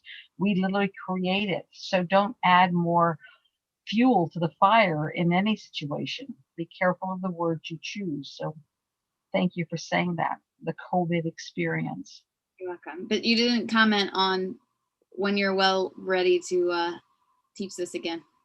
I didn't. I know, so I'm calling you out on that. There's no need to call me out. I just didn't mention it. Right now, my agenda's full, and I like doing the interdimensional communication live because it is a very powerful experience. To do it online, I have done it online, but it's a much more challenging process. And at this point in time, I haven't felt the need to schedule it. You know, we're doing the writing cohort where people are writing their books because many spiritual beings are being asked to write books. So we're doing that, and we're doing the Wednesday workshops, and we're doing the Thursdays. Let you know, if you are interested or being called to write your book, there will be another 8-week course beginning, I believe, in December, so we can finish it before our Experience Egypt trip, which is the spiritual small private tour that is epic. We did a free call Tuesday to talk about it. We'll be doing another one November 10th. And November 10th is Tuesday. And we talk about the trip. If you have any questions about Egypt, it's pretty special. And then we do a free past life regression so you can actually see your lifetime in Egypt. So it's pretty cool. Most light workers have some roots in Egypt because it was such a pivotal experience for the planet, and so it's kind of fun to go back and visit and see what's there. Yeah. And Egypt will call you home when you're ready. And So- the trips are 12, usually 12 and under as far as the number of people going, because they're very much a private spiritual experience, not a kindergarten field trip. And it's a growth experience that defy words. My favorite word is it's amazing. Well, and as you put it, Anyway. it's like 15 years of therapy and 15 days of travel, because it literally, it's, if you've done plant medicine and like Mother Ayahuasca, it's similar to that experience in the fact that your intentions are everything, and she will literally guide you in the experience that you need for your greatest growth. And if you're not ready to see your stuff, or you're not really ready to grow, this is not your trip. Because And as I say, I don't use chemicals, even the Mother Ayahuasca for your experience. You don't need that. Some people choose to use it, and that's a choice, but you don't need to do those things. You don't need to go to Egypt, but it does catapult you through many layers of stuff. So it's all perfect. thank you. Yes. Josie, may I share an insight with you since you're the birthday girl? Okay, unmute you. Josie. Okay, I'll be quiet now. We'll sing happy birthday to her at the end. Okay. No, we won't. Okay. Yeah, We won't. You're hilarious. we'll sing happy birthday, because our voices are not really meant for camera. Happy birthday. Happy birthday. Thank you. We can Oh. pretend this is your birthday cake. See, there's a little. Oh. It's my Yeah. birthday cake candle. But what I thought I would do is just share a little spirit sprinkle with you in honor of your birthday.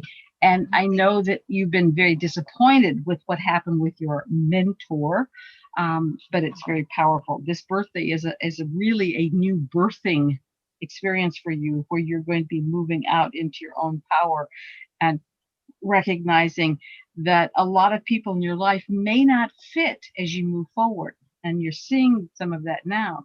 As your vibration goes up, you cause anyone at a lower vibration to resonate and become more obvious. So expect this year to be a tearing away from people that you've been so close to, and they're my friends.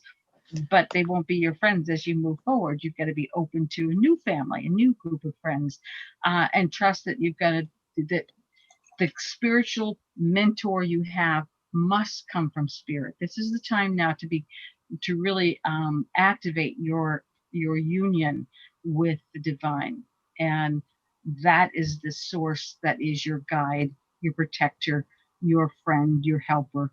and trust that connection. I received a message from the angels about this that went on, and it says, no more making excuses for how people treat you. Be brave enough to know your worth and walk away from toxic people or situations. Put boundaries in place. Don't settle for anything less that you deserve. You're a precious soul who should be surrounded by other precious souls. Yes. I thought that was beautiful. I got it yesterday and I was like, I think oh my it's God. beautiful for everybody. I think it's Yes, profound. it is. And recognize that people treat you the way that you invite them to treat you, so that those people will fall away as you begin to really stand in your power and in your divine perfection. So happy And birthday. Thank you. I really don't have any close friends, so it's kind of like, I thought they were First- getting to be my friends, but All right. So I won't have you raise your hand, although I'd like to. Many Okay. people on this call have said the same thing. I don't have close friends right, because exactly. you're not meant to fit in with the people around you. Okay. And that's part of that divine placement.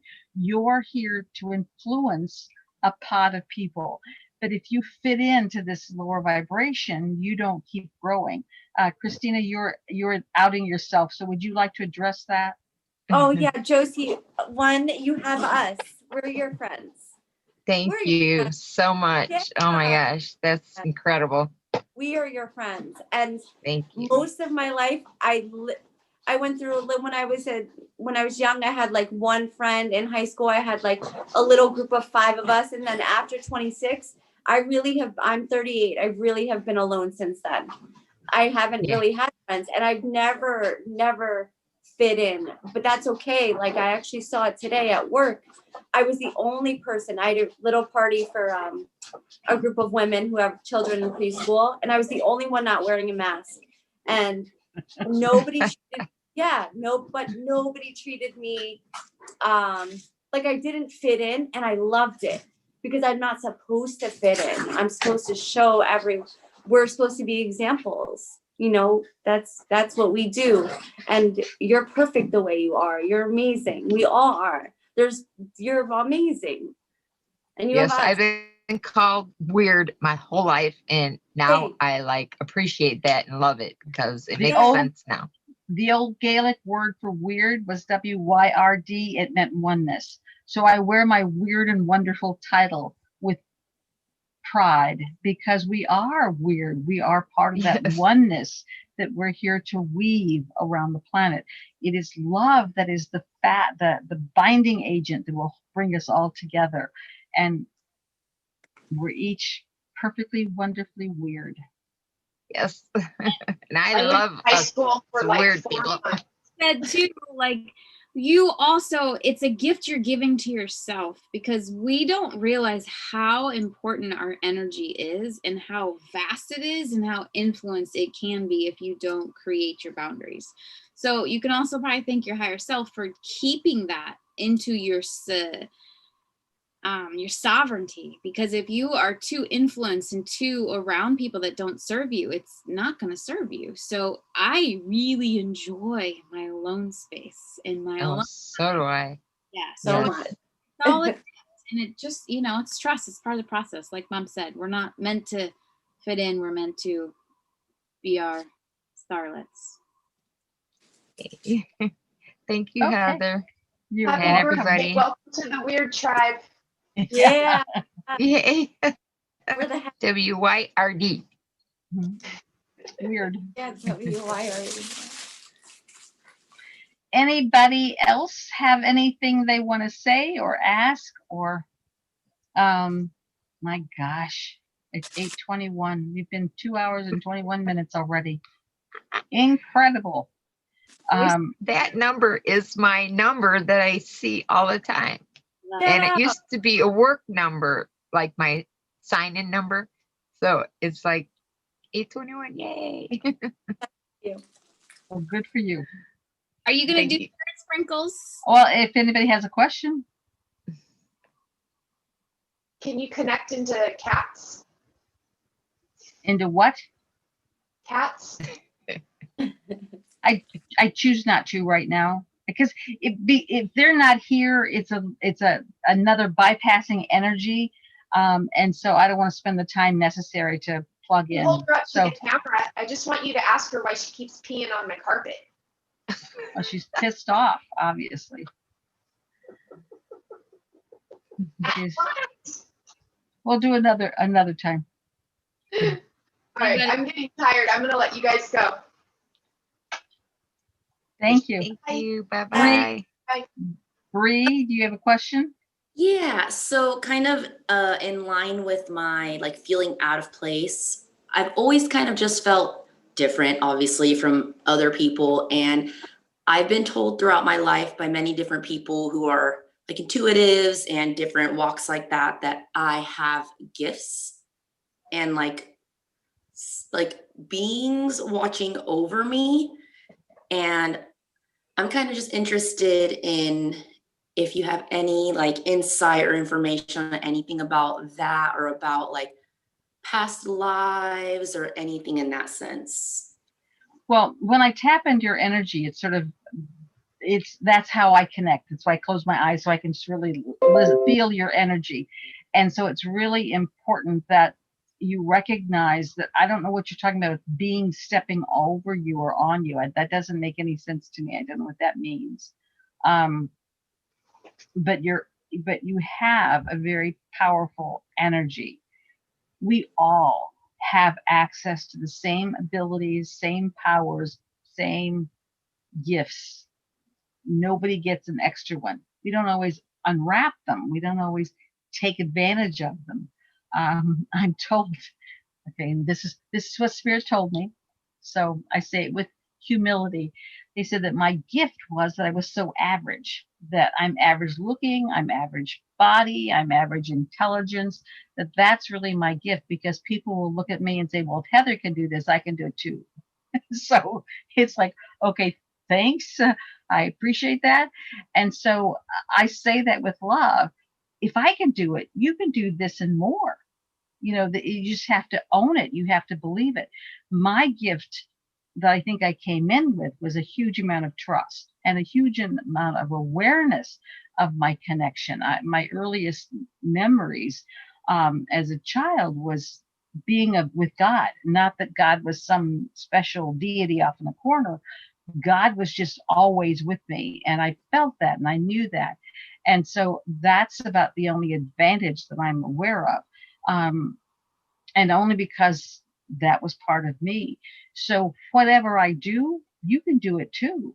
You just have to, and it's not even about learning a skill, it's about mastering yourself, and the skills just drop in. The analogy I use is a tree. We climb a tree is our spiritual journey, but each limb is a different gift. So as you climb the tree, you may have the limb of mediumship or psychic or healing or this or that, but every limb is a different gift. As you climb the tree, you get access to all of that. If you climb out onto a limb and say, okay, now I am a medium, or I hang a shingle saying I'm a psychic medium, and then you stop the progress of growing, and therefore you're just that. And we kind of expect people to have a label, like someone asked, what do you call yourself? And so just trust that as you open up and climb, you can do it all. Truly, I was not born with a veil over my face. I was not, any kind of special anything. I'm told my gift is that I am so average. So just do it. Just trust it.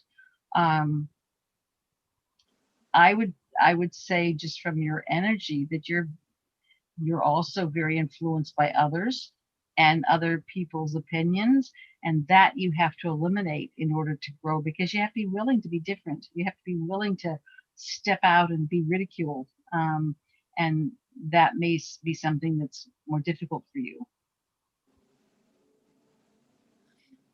So when I was a nice, normal university professor, and I wrote many recalls. I had to be willing to take all kinds of ridicule, because that was 30 years ago with all those things going on, and you just do it.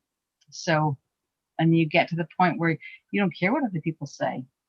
Period. You don't care, and that's probably the biggest motivator. I don't care what people think. Like, I kind of have lived my own route. I do what I want to do, like whether other people think it's okay or not. Well, energetically, I feel a lot of judgment in you. Maybe it's judgment of yourself, but a lot of times when you're judging yourself, you imagine, you project your judgments out to other people and say, well, what will they say and what will they do? And so that you're judging yourself, but you're projecting your judgments on others and then reacting to these imaginary judgments other people are giving you. So you might want, and I'm not saying it is, you just need to look and because Candace is your friend, you can talk it over with Candace. Candace, does she judge herself? Okay, Candace just confirmed. I do. And so, but that's the way we keep ourselves down. So let it go. Let it go. Thank you. You're welcome. And thank you for being here. Thank you, Candace, for bringing a friend. If we were in Sunday school when I was a kid, we'd give you a candy bar for bringing a friend to Sunday school. So. Hilarious. Mayfer had a question written down, so maybe Mayfer, you want to ask? Okay. How do you master yourself? Well, unmute yourself, because this is not going to be a quickie and simple answer. You don't master yourself. I think you begin to identify and understand and honor yourself. You master your mind. You recognize and honor your body, and you are in awe of the spiritual aspect of you. So it's not about mastering yourself. Sounds like a slave that you take dominance over. It's not that kind of journey at all. But you begin to really appreciate, have gratitude, have awareness of the magnificence of each aspect of us. And as we do that, we just move forward, and the gifts, you don't have to develop anything. And I said many times when I've been told to go do something, it's like, I'm gonna do that, and they just do it. And so I just open my mouth and do it, and it's all there. And so it's not that you have to develop a skill or take a class, or the class that I do in interdimensional communication is really about understanding the safety factors when you communicate. But everybody's already communicating. You are not alive on this planet without communication. As soon as you learn that what energy is and how it works, then you can begin to heal. As soon as you set the intention to connect with your guides and higher self and all the different layers of support that you have, you are. And you're always connected to them. You can't be not connected to them, but you may not be aware of it. And so I would say it's not about mastering yourself. It's really about honoring your own greatness and really accepting that. And as you move forward, just having the courage, the perseverance, the confidence to step out and do what you feel guided to do. Okay. I didn't take a class in reading. I didn't take a class in mediumship. I didn't take a class in anything. I was just told to do it. It's like, okay.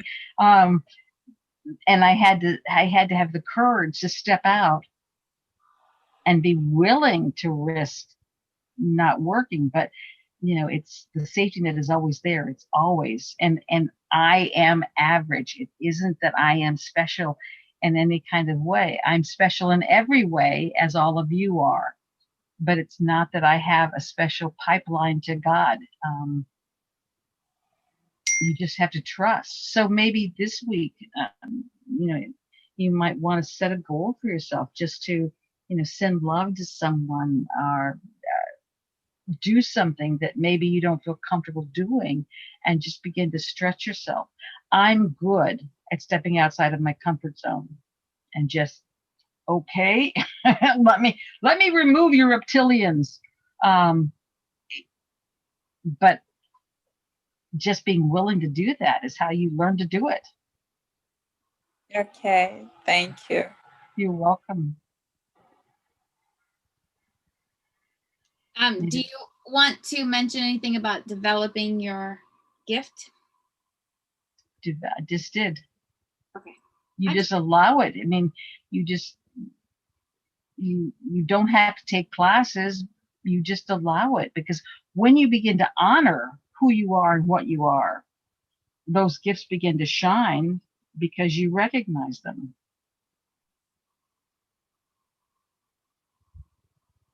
Okay. Okay. Yeah. And then one thing I would say too is I find with gifts is sometimes it's about being around people who are already open to their gifts too. You will naturally find your gifts are already that much elevated. So again, spend time with people who really are beneficial to you and your energy and your growth and your life. We only got this one life in this moment.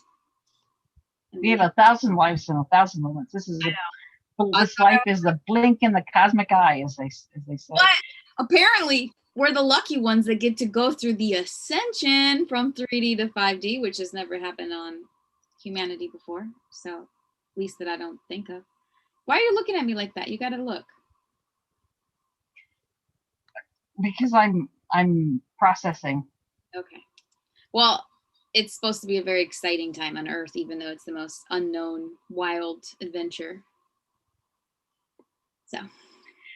You use a lot of the buzzwords for this process, and I intentionally avoid the buzzwords. So I don't like to agree to the buzzwords, because people use words and have meanings assigned to them that I don't like to agree to unless I know what they're talking about. Ascension is one of those words. There's a lot of words that people are using, awakening, that kind of stuff, that I think it's always safer to know fully what people are talking about before I agree, even if they're your daughter, because you come with your own language and my own thoughts and opinions, which you're not. Yeah, which is fine. It's just that I don't like to agree to those things, because I don't know what exactly is being said as you're saying them. But this isn't about to be, I don't intend here to be telling you all what you need to feel and what you need to believe and what you need to do or what you need to vote for. I'm here to help stimulate your own ability to connect and find out for yourself.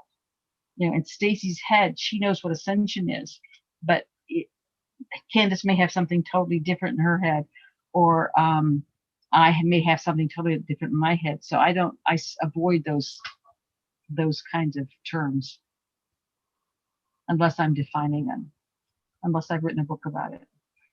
And then I've given you my full tilt on it. Terry, you look very reflective tonight. You glow. So what would you like to say or ask her? Gosh. Well, one of the things that I really appreciate about this group and what you have created, Heather, is it's a safe place to be vulnerable and to really share what we're feeling, what we're going through. And I know that with the group of people that I normally deal with in a day, I don't feel that same safety. So this is really a nice haven. And I just want to say how grateful I am that you've created this type of atmosphere and a place for us to come. Well, thank you. And remember that, like the mind, with these people, when they're locked into their beliefs, you start threatening their beliefs. And the only way they have is to react to you. They don't understand that you're threatening their status quo. Just vibrationally, by being in their presence, you are activating their need to say, no, get away from me. I got to believe what I got to believe, because you're going to make me change. And so it's not you they're reacting to. They're reacting to what you're reflecting to them, which is change. And that's scary for lots of people. I was told a dear friend of mine who was the head of the highway department for the state of Alaska. And she said that you can tell the power of a woman by the power of her enemies. And I find that in the spiritual process, that there's also true to that. The more in balance you are, the more you're a threat to all those who are not in balance. And they will attack. So the more you get the negative pushback, it's actually a testament to your progress. And so you need to almost go, thank you, because you're threatening their status quo. And that's exactly why you're here. Does that make sense? And it really is important to have, when someone says something, Facebook is a great place for this. I'll say something and they'll go, it's like, okay, they didn't get it. I love you. And I just let it go. I don't need to justify. I don't need to defend. I don't need to, push back and tell them how wrong they are and how right I am. It's just, that's very clear where they are. And that's the reality. I, as we have said many old times, just put on my love glasses and know that I'm seeing the world through love and they're not. And that's okay. But it is my intention that on these calls, that we're all putting our love glasses on. I've got to find a supplier for these things, and experiencing and operating through love, which is unconditional acceptance. I accept you, even if you disagree with me, even if you get angry at me, even if you tell me lies. I accept you. This is where you are. It doesn't affect where I am.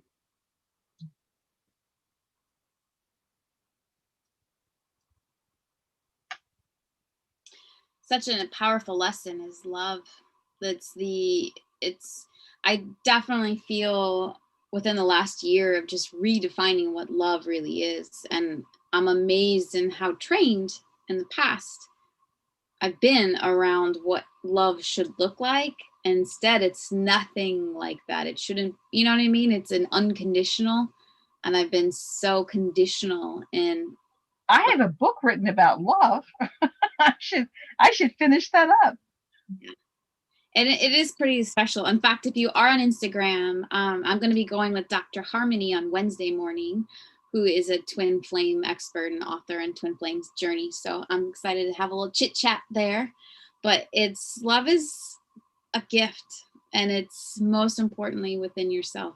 So you can't receive it from another person unless you can be open and receiving it from yourself. So it's powerful. And love is a choice. Love is a choice. In every moment you choose to accept it and trust it and allow it and move through it, or you choose to judge or hate or push back or whatever. Can I read my card? You what? I'm going to read my card. So this is, Mom and I have some cards with a bunch of other people, and these are enlightened women, words of wisdom for an enlightened you. And moms, I'll read yours first. You are more than you can imagine, and you live in a world much greater than you ever dared to dream. Dr. Harder. Seems very appropriate for tonight, doesn't it? Yeah. And then this is mine. Live love. Our greatest gift is to be in a vibratory state of unconditional love, to accept everything and everyone without judgment or resistance, to share love and to receive love, to breathe in love and to breathe out love. Let every word you think and speak increase. Let every word you speak increase. Hang on. Increase your vibration. Oh, wait. Okay, let me start that again. Let every word you think and speak increase your love vibration. Let every step you take send your love into our earth and receive the earth's love in return. Intentionally live love. Mwah. Stacey Harder. I think it's a good reminder. I like it. Perfect. All right. Well, it's now 8:41. I think we've had all the cosmic conversation one would need for a day. if you want to join me at the next workshop, it's on manifesting. And then we have on the 11th, we're doing power, control, and healthy boundaries. And then every Thursday we meet here, bring your friends. And then we're starting up the next group for book writing. It's going to be limited to 10 people. So if you're so encouraged to write a book, this will be meant to assist you in being successful. I had 2 people on the first call. I meet with people privately. You said that just the call was worth the price of admission just to have that private call. So people are moving along. We should have lots of books to share with you when the mentorship is over and we start the next one. And then the trip to Egypt. If you're so inclined to join us in Egypt, it's certainly a needed adventure. So with that, I love you all. And I wish you a wonderful evening. Remember, as the world gets crazier, as we move closer to the election, again, lots and lots of light and love to the polls, asking the polls to stay in integrity, asking to bubble each ballot with love so it can't be tampered with or altered. The candidates be bubbled with love and divine will be done. It's going to be an important election. When you vote, regardless of whether you vote for the man that I'm voting for or someone else, you are now energetically part of that mix. So better to vote even against me than to not vote at all. So I do encourage you to vote. If you have any issues on who to vote for, feel free to reach out and I can give you my mindful, because for me, my biggest thing right now is ending child sex trafficking, period. End of story. And there's only one person talking about it and making an issue. So that's my big issue. We have 20 million people being enslaved and 800,000 in the US go missing every year. Children, just the United States, 800,000 every year. Don't shift the energy. We spent the whole evening being in love and light, and now you're bringing in all that energy. Bubble it with love and light. There are lessons for us. Yes. But we don't want to end with a icky residue. We want to end with light and love. We're here to stop it. We're here to make our love and light show. No, we're not here to stop it. We're here to experience it. All is divine plan. We're here to experience it and then tap into what our role in that is. Our job is to love it. And then as the universe unfolds its divine plan, it will be what it will be. But just as those perpetrators came into this planet playing that role, so did those who were enslaved. Our job is to love them and let divine will take place. Okay? And yes, can we ask for instant karma for anybody less than? Do you see how you're not trusting right now? Do you see how you've moved completely into control, vote for my candidate, do my thing? Yeah, you have. You're totally into not trusting. All those who think she's into not trusting, raise their hand. Oh, sorry, I got one vote. I got one vote. Thank you for the rest of you that know me, because No, they're just not willing to vote. No, it's your truth. I totally appreciate that. No, but okay. So in the past, you've always talked about that sending love, and you can also ask for instant karma. So that was my way of being the good student, but we can still ask for instant karma. I was getting your quote unquote approval, but I don't really need your approval. It was just my way of. If I were going to be doing that, I would do it inside a bubble of love. And I would also add that if this is divine will, let them experience what they're putting out, which divine will always does. We're just encouraging it to speed up the process. Okay. And we love them because we're capable of that kind of love, right? Because we're actually capable of loving them. That's how deeply our love is. And in order for this to move through as our world lesson, we have to have a lot of those perpetrators, a lot of those people who've been enslaved come forward and tell their stories. Those of us who are old enough to remember Christine Crawford, when she told the story about her mother's abuse, Joan Crawford was a big movie star during her day, and Christine Crawford had been an adopted daughter who'd been badly abused by this woman. When she wrote her book, it's called Mommy Dearest, and when she told her story, people were so angry at her for talking about what was going on in the family. It was just not done. You don't tell those things. This is your mother. And so literally she got the backlash for speaking her truth because the world wasn't ready to hear it. And so the same thing is happening now. We have to have perpetrators come forward. We have to have people who were observers of the perpetrators who allowed it to go on. And all those people who worked for Epstein that knew what was happening but did nothing, they have to step forward.